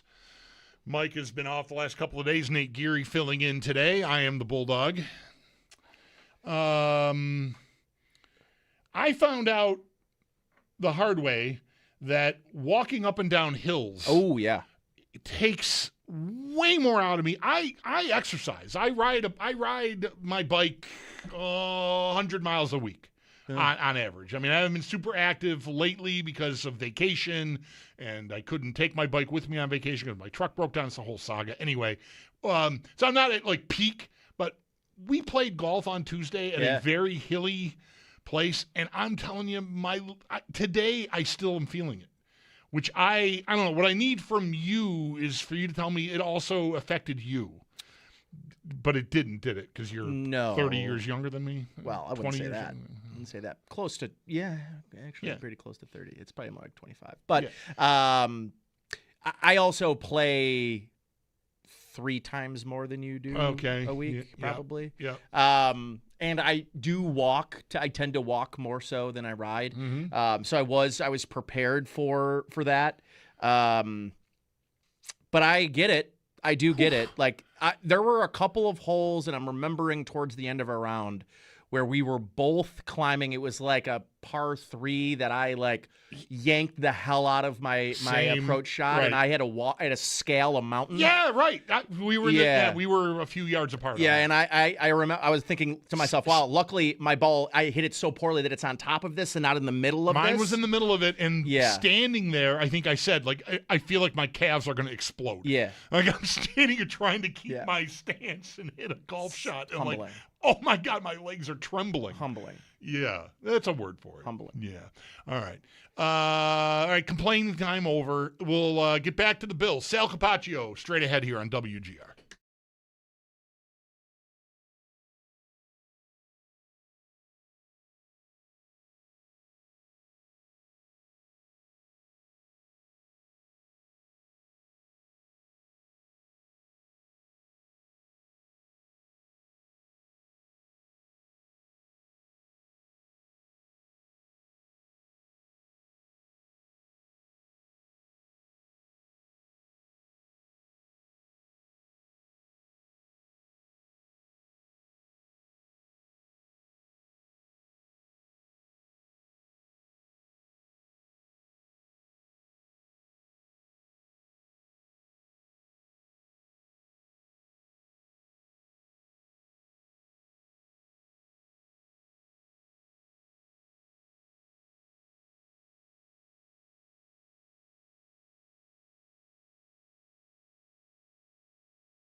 Preseason is over for the Buffalo Bills. They finish it perfect, 3-0, and they appear to have escaped without any major injuries. And for more on the preseason, Sal Capaccio has pieces up at our website, WGR550.com. And next up for the Bills, a roster cutdown, which must be done by 6 p.m. on Sunday. And then we've got a little bit of a wait until week 1, Sunday, September 13th at Houston. Do stay tuned. We'll talk with Sal coming up next at 5.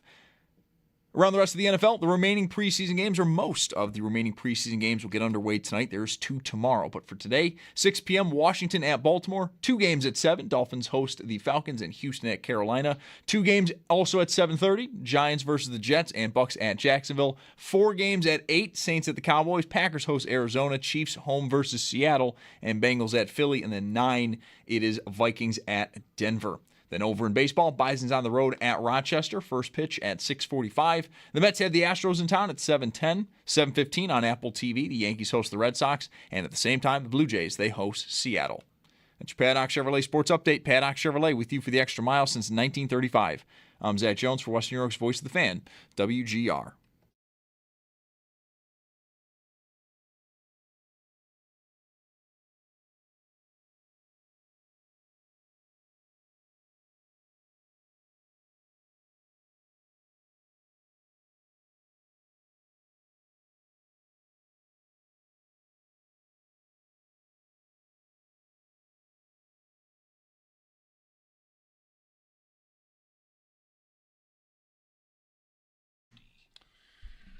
All right, you've tuned in at a very convenient time as Sal Capaccio is now set to join us on the West Her hotline after what I can only assume was a wildly successful outing for the It's Always Game Day in Buffalo. Sorry, I rushed it. Podcast appearance with our buddy Matt Beauvais out at Signal. Sal, how did the Southern Tier treat you this afternoon?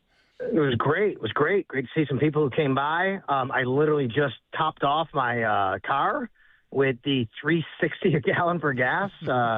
Great gas deals. And, we had some merchandise there, signed merchandise from TSE. People came by and entered to win, and we gave some stuff away.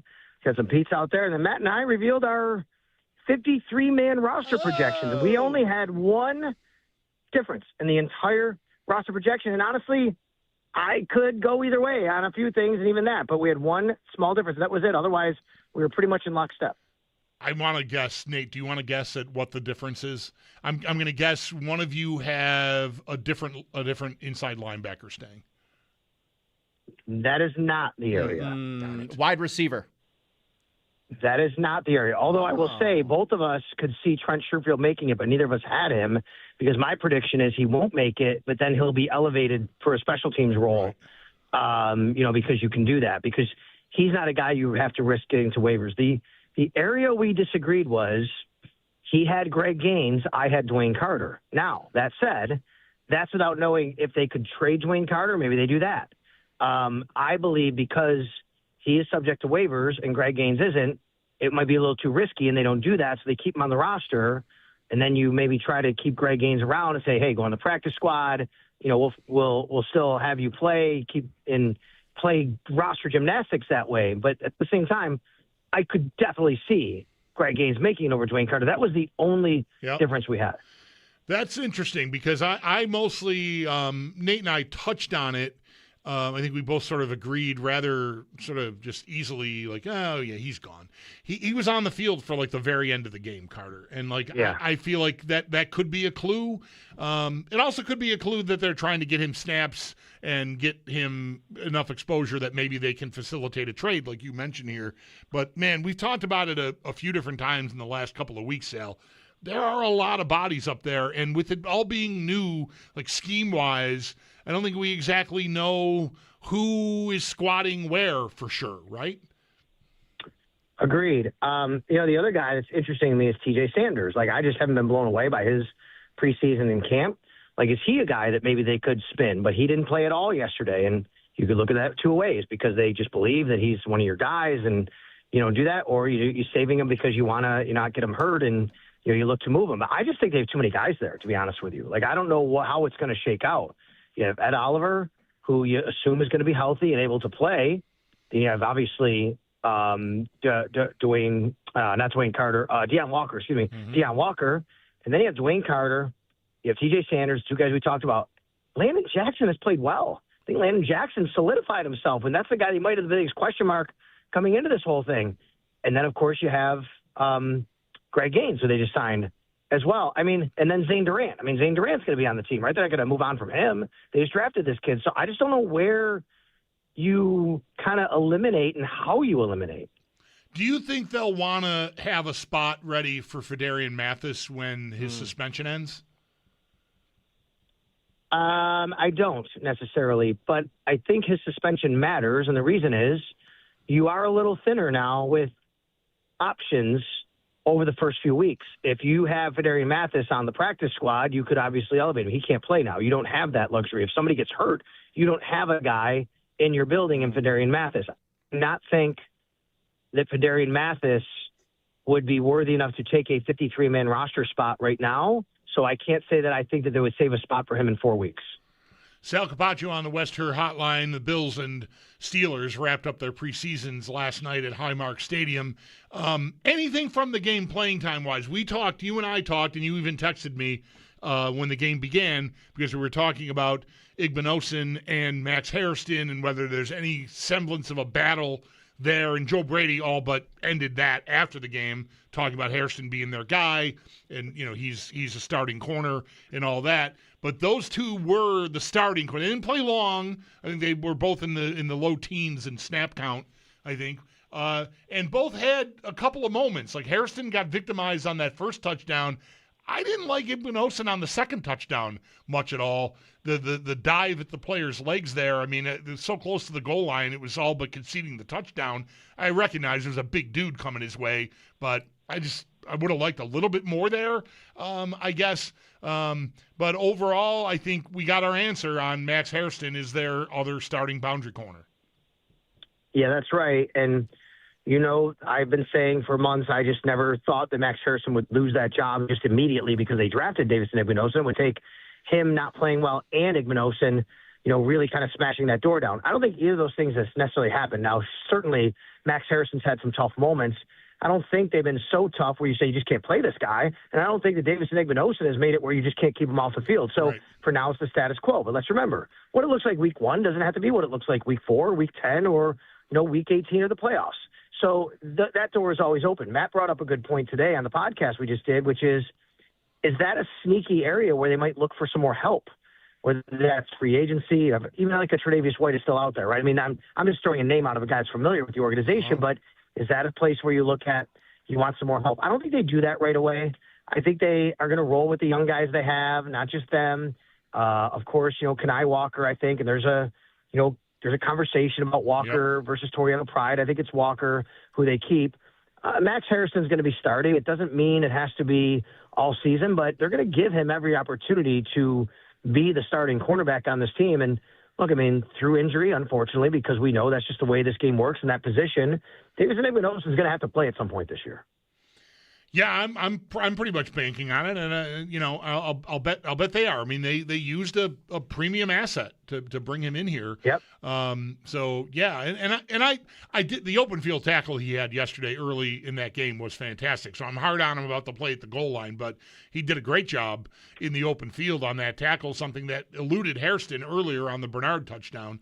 And I don't know how hard you want to be on Hairston whiffing on a tackle. Obviously, you want a guy to make that play, but it's a receiver in space, and I don't know. What did you think of that play specifically, Sal?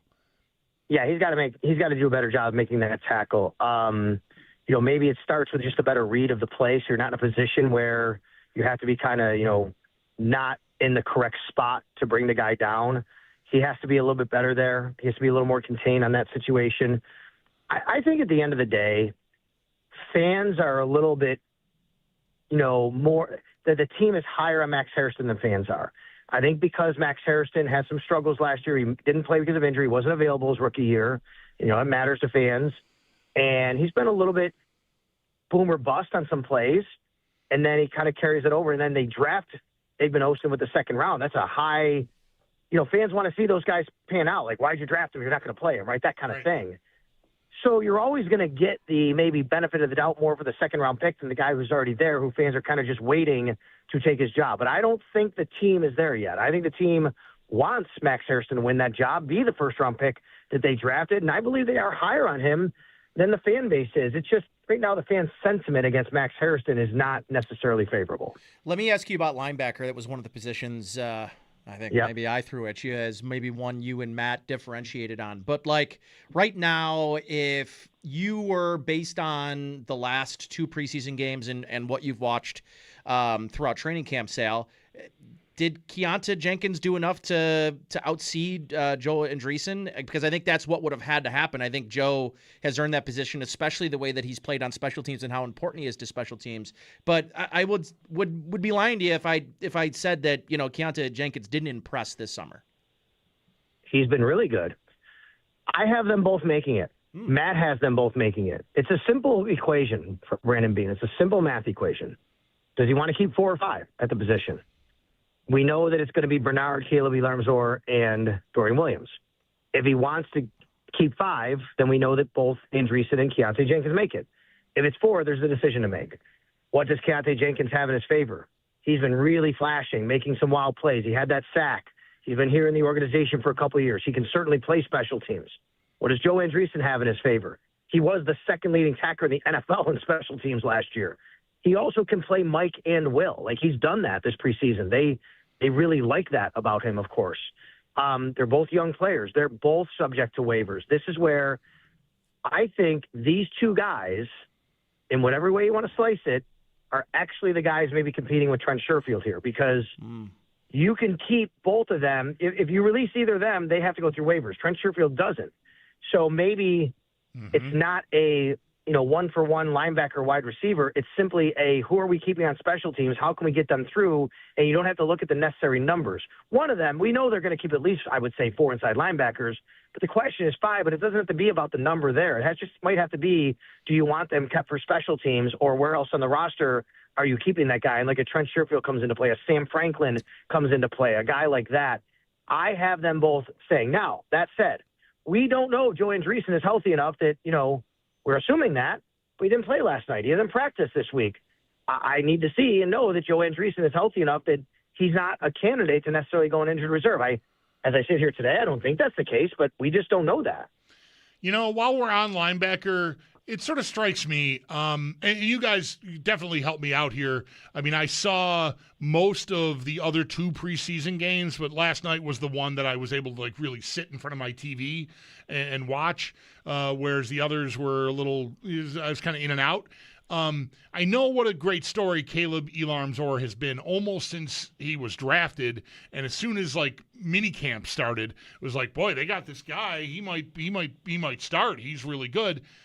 Did he impress in the games? Not that has to be the be all and end all, but I just don't feel like I saw much of no real flash at all from him. Not that I need that from my one of my inside linebackers, but I guess I'm just saying I never really noticed him in the games.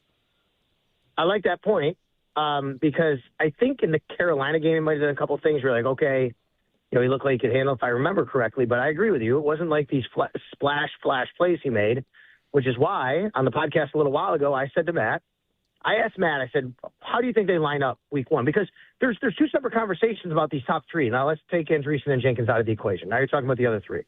There's 2 parts to this equation. Who are the 2 starters and what spots do they line up in? Because they can all do everything.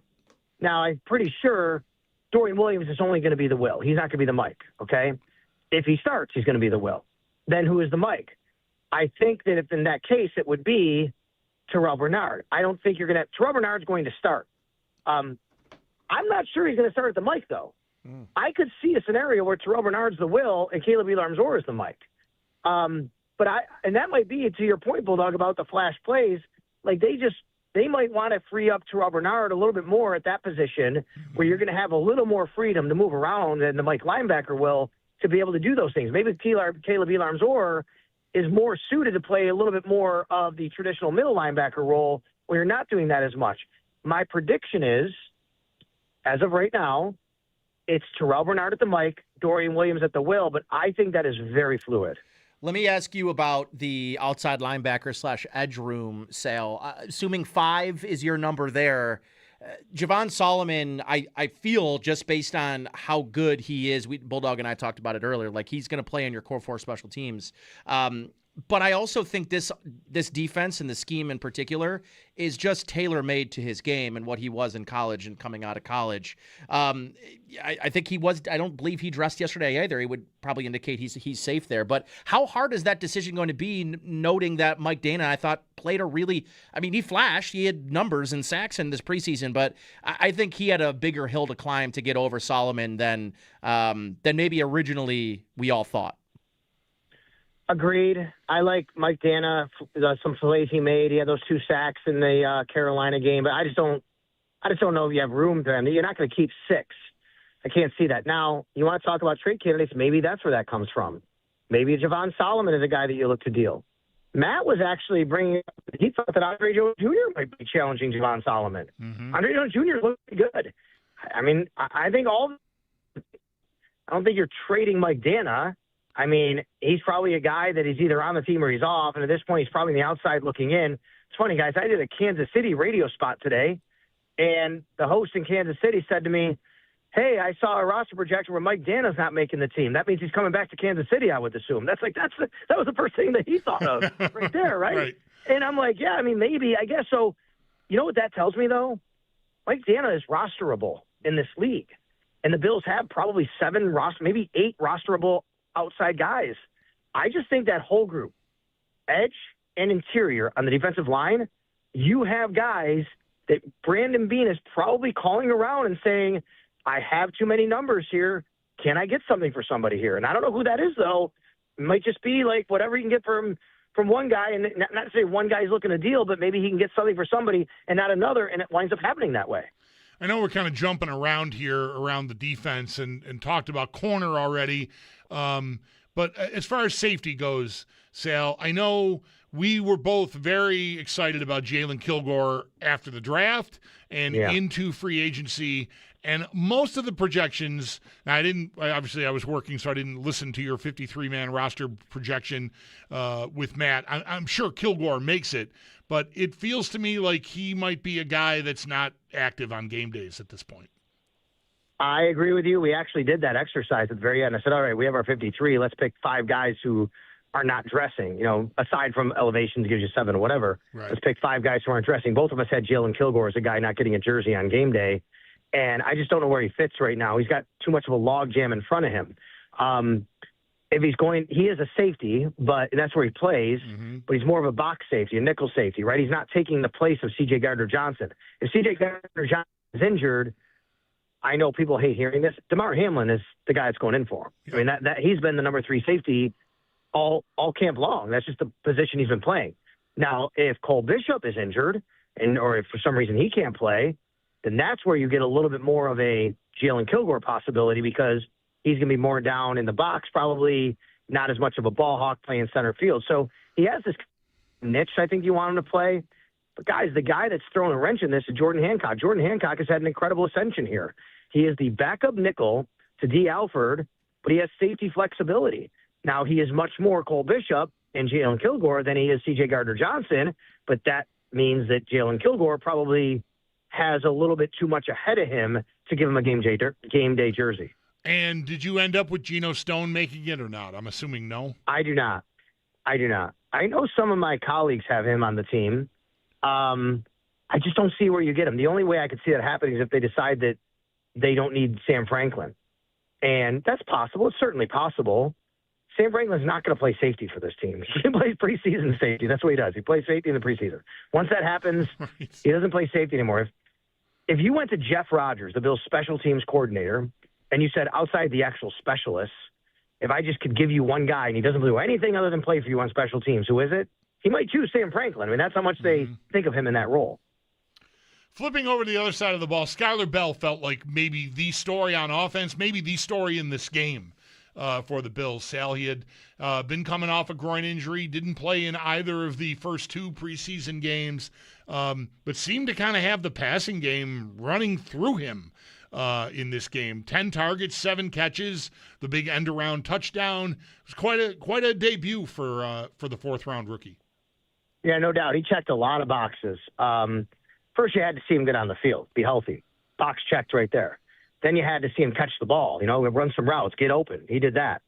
Then you had to see him with the ball in his hands. Well, he did that not only after he caught the ball, but gets that end around. He runs it to the house, right? 10 targets, 7 catches, leads the team receiving, leads the team in rushing, actually. Has over, 70 yards, I think, on the day, whatever it was. I mean, he just showed that he can step on the field and play in an NFL offense and in a Buffalo Bills offense, which right now is very important because we do not know the status of Khalil Shakir and or Keon Coleman. Now, Coleman didn't have the boot on before the game started, so that's good news. I'm going to assume both are going to be able to play in the opener. But if for some reason Keon Coleman and or Khalil Shakir are not available for the opener against the Houston Texans, you have now a player in Skylar Bell who you are very comfortable with, I think, just stepping on the field and fitting into a role. And even if both those guys are healthy, Skylar Bell as your 5th wide receiver after what we saw, I mean, I just think that makes your wide receiver group look a heck of a lot better than what we've seen over the last, several years that we've talked about. Yeah, I really liked Pettis last night, too. I mean, I know it's the game-winning play, but did you check out the move he put on his man on that 2-point conversion play? I mean, he sold inside so hard and spun out of it. I thought it was just an excellent route. I mean, I know he's not cracking the top 5 or 6 on this team, but that's a practice squad candidate for sure to me. Yeah, I mean, that's a veteran, going against a young guy probably. I don't even know who he was going against necessarily, but my guess is, a guy that's, he had that in his back pocket waiting for it, right? And like, okay, I'm gonna beat him here. And good job by Shane Buechele, by the way, right there to hang in there and find him. And I thought Shane Buechele, and I say, I don't know, Bulldog, we've ever talked about Shane Buechele without me using the word tough. I mean, he's just tough, right? That's what he is. And he showed it last night again. And, he hung in there. He throws that pass. Pettis catches it. I agree with you that, the question at wide receiver, I think Jamori Macklin is like the perfect young wide receiver on the practice squad, right? And he's probably going to be on that. So Jamori Macklin makes it there. You probably keep a few guys on the practice squad. Maybe keep Trent Sherfield because then you can elevate him for special teams. And a lot of times the Bills and other teams like to have that one veteran, a guy that's been around the league a little bit. And Dante Pettis is coming in. He's done a good job. So I wouldn't be surprised if that's the case with him. I feel like Dante Pettis is this year's Andy Isabella, maybe. Right? Like just a veteran guy that like, okay, he's not a plan, but he could play. And we might, feel like we can trust him. I know Gosnell seems a little bit maybe like that too. We'll see. You're not going to keep like a ton of receivers. Do you think McCole Hardman played his way off? I feel like he did. Going to be tough you're not going to keep him. I can't see him on the 53. I mean, the biggest question, I know some people it's not as important necessarily, might be who the punt returner is on this team. And I think Mecole Hardman, to answer your question, has probably not played his way onto the roster, at least. Maybe not played his way off, but not played his way onto the roster. Because I don't know if he was on it to begin with. I mean, the drops obviously are an issue at wide receiver. Another one last night. And you'd have to keep him as an extra guy. If you're going to keep him as a punt returner, I don't know if he's going to really get much time at wide receiver outside of injury. And then obviously what happened last night with Ray Davis, you just can't have that. Now, Ray Davis has not as much, built up in the trust department when it comes to that. So when you have a play like last night, you got to think long and hard if you're Brandon Beane about what you're going to do back there, because that's the difference between winning and losing a football game, what happened last night. And you can't have that. And Ray Davis hasn't done it since high school. He was good last week in Cleveland, had that 12-yard return, but all it takes is that one mistake, that one miss, that one muff like he had last night, and you have to reevaluate. And the question is the Bills' punt returner week 1 on their roster right now? And if he's not, you're going to have to create a spot for him, so that's going to be tough to do. If he is, who is it? And honestly, it might be Khalil Shakir, guys, until they find somebody. That might be their best option, or Keon Coleman. Keon Coleman can do it. I mean, he's been injured here just like Khalil. I don't know how much you necessarily would trust him over Khalil, but he's done it. He did in the regular season last year for the Bills. I don't know if you can have Ray Davis do it. Trust is interesting with Coleman. Yeah. Like I feel a little interesting leery of that, buzzword for him. But like yeah. he to me, I would prefer he do it over Shakir. Shakir matters way more to their offense right now than Coleman does. I say that Coleman can't alter that in some way, and maybe he's had a good enough summer that he's earned some trust. But boy, I don't know. I feel like it's 1-10 on Sunday at the opener, and the Texans are back to punt, and I'm going to be like, oh man, is that Keon Coleman back there? Like I just feel like I'm going to have a lump in my throat. And I will say too, Sal, like I know it sounds funny to say like, well, Keon Coleman's trust issues have come off the field. I think that matters sometimes more to coaches than it does like him muffing a punt or something. Can they trust that he's going to be in the right position at the right time and make the right decision, a fair catch or letting a ball go? I don't want to dismiss the trust issues with Coleman really largely being off-field ones. You're 100% right. You guys have both been around sports to know enough how organizations and coaches think, which is if I can't trust you off the field, how can I trust you on the field?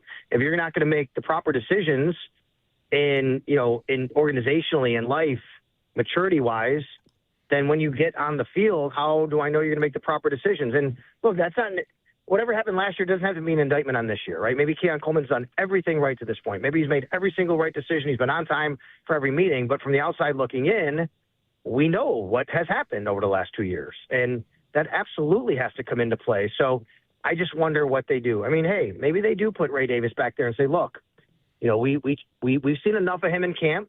We're gonna bank on him being able to do it. He did enough good things throughout camp and preseason at that position where we're gonna trust him. But man, I remember a couple of years ago, and I don't remember who it was back there. In fact, I think it was Corey Couch maybe was one of the guys, but they had a couple of different DBs that were returning punts. I can't remember the exact names. And they just didn't have a guy. Like I remember at the end of the preseason, and in fact, I think somebody muffed it too. At the end of the preseason, they're like, we're all like, I don't know who they're going to do. And what did they do? They went out and they traded for Brandon Codrington, who, by the way, plays for the Texans and is in a battle himself for his job. So ironically. All right, Sal, Sunday, 6 o'clock is the cut-down deadline. Is that right? That's right. Now, they can do it at any point here. They can start cutting guys tonight, tomorrow. I wouldn't be surprised if you start hearing about that tomorrow. But they have to be down to 53 by Sunday at 6 p.m. And even if they do cut like a guy tomorrow, he doesn't go to waivers, I believe, until Sunday at 6. I think they kind of do it all at once, where it's like not like you get cut today and you have 24 hours tomorrow. It's like all the waivers this week happen kind of all at once. So you just kind of take the collective of guys who were cut by Sunday at 6 p.m. and then they go out to the waiver wire and got to have those in by noon. All right, Sal. Busy weekend then, and we'll touch base next week. I'm sure we'll be hearing from you over the weekend if news breaks. Thanks for the time today, as always, bud. All right, you got it, guys. Thanks. All right, it is our Sal Capaccio, fresh off of an appearance out at Signals in Irving with Matt Beauvais for the podcast. They're going to be at Buffalo Old Brewery this week. I think it's Tuesday night for an appearance there. I went and checked them out last year when they did that. Cool beer garden scene out there, so keep that in mind as well. I'm sure Sal will be promoting it on his social media channels. All right, we'll hit up a timeout here. 803-0550 is the number. You got any thoughts on last night, the roster, punt return, corner depth, whatever? Anything goes here. Nate Geary in for Mike. I'm the Bulldog, and you're listening to WGR.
It's perfect preseason for the Bills, 3-0, and it appears they did get through without any major injuries. For more on the preseason, Sal Capaccio does have pieces up at our website, WGR550.com. And next for the Bills, roster cutdown. It has to be done by 6 p.m. on Sunday. The Bills and any NFL team can get going as soon as they want to, but they have to have it done by 6 p.m. on Sunday. And then for the Bills, it's a bit of a wait until week 1. It's going to be Sunday, September 13th at Houston. It's going to be a 1 p.m. kickoff.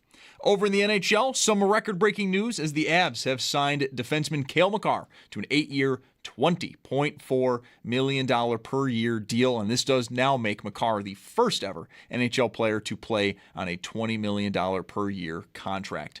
In baseball, Bison's on the road at Rochester. First pitch for that one at 6:45. The Mets have the Astros in town at 7:15 on Apple TV. The Yankees host the Red Sox, and at the same time, the Blue Jays, they will host Seattle. While tomorrow, we've got week 0 of college football. There's 8 games in total, and some notables do include the first game of the day at noon, North Carolina versus TCU over in Dublin. 3 p.m. season number 14 ranked USC hosting San Jose State. 3:30, NC State at Virginia, and then at 10, UNLV play host to Memphis.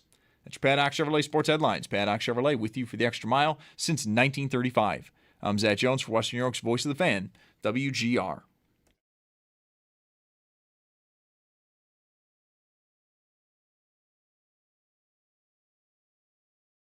He's our starting corner. Maxwell got exactly what we look for in a corner, and I was excited for him to be back out playing football. And, as always, there's a reason you're out there, and that's why we want to get out there. And I know he had the missed tackle, and that's why we're practicing, right? That's why you go through the preseason to feel that, to be able to clean that stuff up that some guys had preseason 1 and have had those opportunities. So, no, he's our guy, and we're fortunate of who we got. You know what I hear every time I hear Brady talk now is caffeine. Like he knowing that he is someone who just like lives on he's on the caffeine teat, if you will. Like he just is someone who, I don't know, he's Dan Campbell, but like no one's Dan Campbell. He's throwing down the coffee and the energy stuff, and like I hear him talk now, he just sounds like someone who's had a lot of caffeine often when he's talking to me. I don't know. Joe Brady last night talking about Maxwell Hairston, who, we just covered it with Sal within the last half an hour here.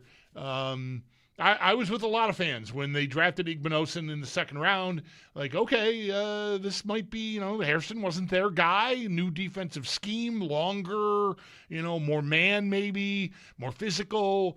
But sounds like from what Brady said there that Hairston, I like how Sal put it, neither did Hairston play his way out of the spot, nor did Igbinosun break the door down. Hairston maybe was, questionable enough that if Igbinosun had if it was stormed leaky, the beach, then he maybe could have won the job. But that did not happen, and so here we are. 803-0550 is the number. We just spent a good amount of time pouring over the roster with Sal. And ended up, talking about punt returner. Hell yeah! As we ended here, dude stuff. Yeah, right. Talking punt returners. Let me ask you this.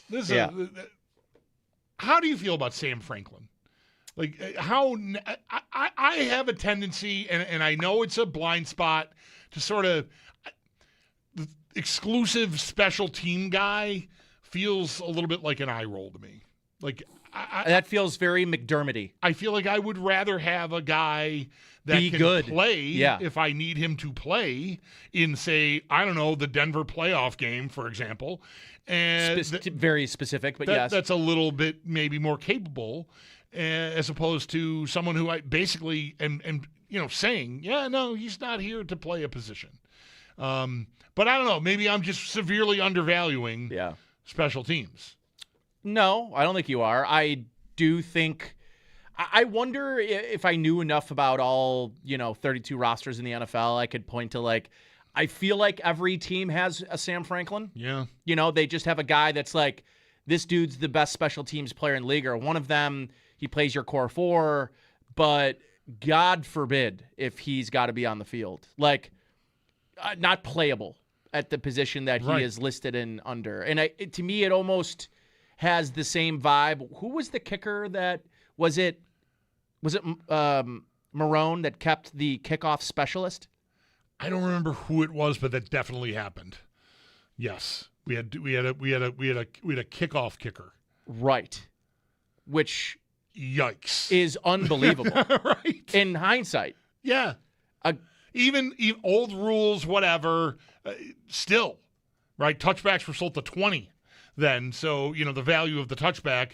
But even then, like, it's not like that dude hit the end zone all the time or anything like that. Anyways, Jordan Gay. There it is. Yeah.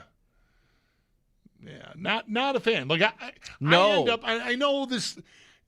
The ice gets thin real fast. Like you start thinking like this, and you're one step away from turn Rasmus Ristolainen into a power forward. But like you're telling me like Jalen Kilgore, who we just talked about, might be an odd man out as far as right. a game day jersey goes. Like I can't teach him to do what Sam Franklin does, and then at actually, a high level, and then actually have him be able to play if I need him to play safety or corner, nickel corner, whatever. It does kind of feel that they are wasting a roster spot. Yeah, a little bit. I don't think you can, in one breath. I don't think it's diminishing the value of special teams. But yeah, whether it's safety, find a better way. I also have this problem. It does not feel like it feels like this punt returner conversation hasn't gone away in some years now. Like this almost predates the Brandon Codrington thing, where it's like, well, we've got two guys. I think at that point it wasn't Sam Franklin. I'm trying to think of who else they had as just a special teams. Tyler Matakevich. At that point, we have a linebacker that cannot play linebacker, right. And we have a corner that cannot play corner. That is 2 roster spots. Yeah. Again, that's why I feel it's like the conversation every week sounds McDermotty. Yeah. So I think I am if Shakir ends up being the punt returner, I think in the most ideal world, it is Keon Coleman, but I think the problem is what's Trent Sherfield ever done? So then you have an offensive and defensive player that really, although Sherfield, if he has to go in and play receiver, I don't think you feel the same way that if Sam Franklin has to go and play in safety. No. Sherfield can play in the league and has proven he can play in the league. I mean, not at is a he high ideal? level, No. but no, right. No, but yeah, I do wonder, all of this conversation aside, like, when will they actually find the actual solution to punt returner? And can it be soon? Because it just feels like they found the kick returner. I hated what they were doing at the end of last season, though, which was they were putting one guy back, and they were easy. It was easy to place the ball in a spot that puts the Bills in a disadvantage in the new kickoff rules. Because if the ball bounces before the end zone, that brings them back to the 20 or 25? Mm-hmm. And when you have one kick returner back there, you lose a lot of the advantage of having two in the coverage that you could have. Yeah. So I thought towards the end of the season, teams were teeing off a little bit on the Bills because of that. So, like, I think our ideal situation is either feel good about Ray Davis and let it happen, or it's got to be Keon Coleman. And if you want to put Shakir back there in the safety, like, hey, like how they used to do with Hyde. Right. Just catch the ball. Just go catch the ball. I know you're not fumbling it. I trust you. And you're going to make the right decision. I trust your judgment to let it go punt or not safe, let it go. Which is a thing, right? Punt safe. It's Wade Phillips, punt catcher. It's at the Chris 48-yard Watson line, and you're not looking for a big return. You want somebody you can trust that knows the situation of when he's going to call the fair catch and not be the guy that calls the fair catch on the 2-yard line. Yeah. Which doesn't that scream Keon Coleman? Yes. I don't want to be a jerk, but I'm over here wondering if he looks up at the sky and goes, "Oh, that cloud." Like I don't know if I want him back there looking at the sky. I know it might be a problem. I don't know. That's really harsh. I know. I agree. It feels harsh, but at the same time, it also feels he's earned it to an extent. I think so. He's a very interesting figure here. You know, the whole thing going all the way back to the news conference and Pegula choosing to do what he did and talk about him the way he did and all of that. I wonder like what kind of role there is there in this in this offense for him. Like does their patience and their faith in him pay off? You know, Joe Yeah. Brady talked about the best thing that's ever happened to this guy is I became his coach. Well, let's see it. Yeah, right. Well, let's see it. You want to trust him? And also, you can, as the coach, you can say that thing, but your actions have to meet that. And so far, they haven't had a chance to. He's been in a boot for 2 weeks. And you're not going to learn what and how much they trust Keon Coleman until the regular season starts anyways. But that will probably be at the top of my list of like what I'm looking for is backing up some of the things the head coach has said. And the head coach has said the best thing that's happened to Keon Coleman's career is me becoming okay. Let's see it. You're gonna have to show us. Yeah. Yeah. And it's not just Coleman that has to show it. He's got to have to show the faith in Coleman. Him being there like opening day as the punt returner would be a sign toward that. I would for agree. Sure. And it's funny that we're using special teams for a guy that you'd like to really be your starting outside receiver across from DJ Moore in an ideal world. Do we think it's not going to be Josh Palmer? I don't think. It might be. I mean, he's been the depth. He has been healthy. The depth chart doesn't reflect that. The depth chart has Coleman there, which I thought was really interesting. I did too. I know it's unofficial, so I don't know, but that seems sort of odd to me because I always felt like Palmer was ahead of him, and he's been healthy. Yes, finally all summer. Both he and Kincaid really it's been again refreshing. Yeah. All right, let's hit a timeout. Nate Geary in for Mike on the Bulldog. This is WGR.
misspelled the last word in the text I was just sending. I'm trying to get to the wire here.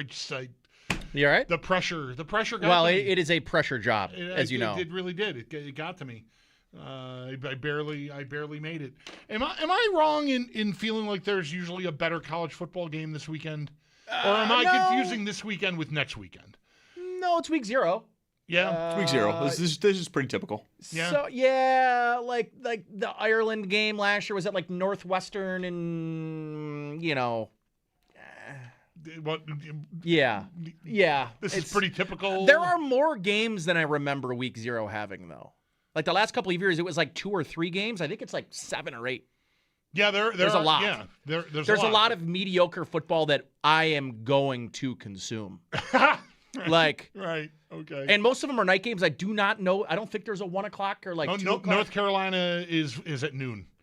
All right, North Carolina TCU is at noon. So I will say that will be debuting the iPad on my walking cart, where I will be streaming college football on my push cart with an iPad. I got a holder, like a thing that connects to the handle. Wow. And you put it right on, and bingo, bango. College football. You got to watch college football while you're Well, when Notre Dame's, yeah. All right. Yeah. Do you, Sam, way back here, early in the show, likes North Carolina with the points? I mean, I don't know. I just feel like I get it. Like Belichick is such a punchline right now. Yeah. That maybe that is inflating that, and everyone's just sort of piling on. But I don't know, man. Like I want to see him just flail around. Man, do I ever? That's all. Yeah. That's all anyone does. Is anybody besides what's her name? Oh gosh. Anyone besides the girlfriend? Besides her, rooting for Jordan. him? Yeah. Jordan something. Is anybody like rooting for him? No, right? No. That's a hell of a spot. Yeah, he has really got himself into a situation. I mean, it's hard to find a parallel in any professional or popular sport where you go from being widely considered, not that he was ever like really loved or beloved or liked, but widely respected, I think, and kind of considered the best of all time. Right. Go from where he was to where he is now. Mm-hmm. There is not anything remotely close to his story. I feel like that's right. It's going to be a banger of a 30 for 30 when Right. or like a 5-part mini doc series on HBO where it's like before and after the girlfriend. Yeah. And the image that has happened. The whole thing is weird. Anyway, noon tomorrow, TCU hosting North Carolina. All right, we got to hit a timeout. We'll get you a conversation from earlier with Paul about the Bills finale, the preseason, and the Sabres and Hellebuck and all that as well. He's Nate Geary. I'm the Bulldog. This is WGR.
It's Mike Schopp and the Bulldog.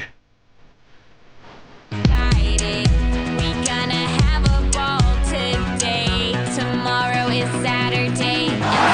itching inside.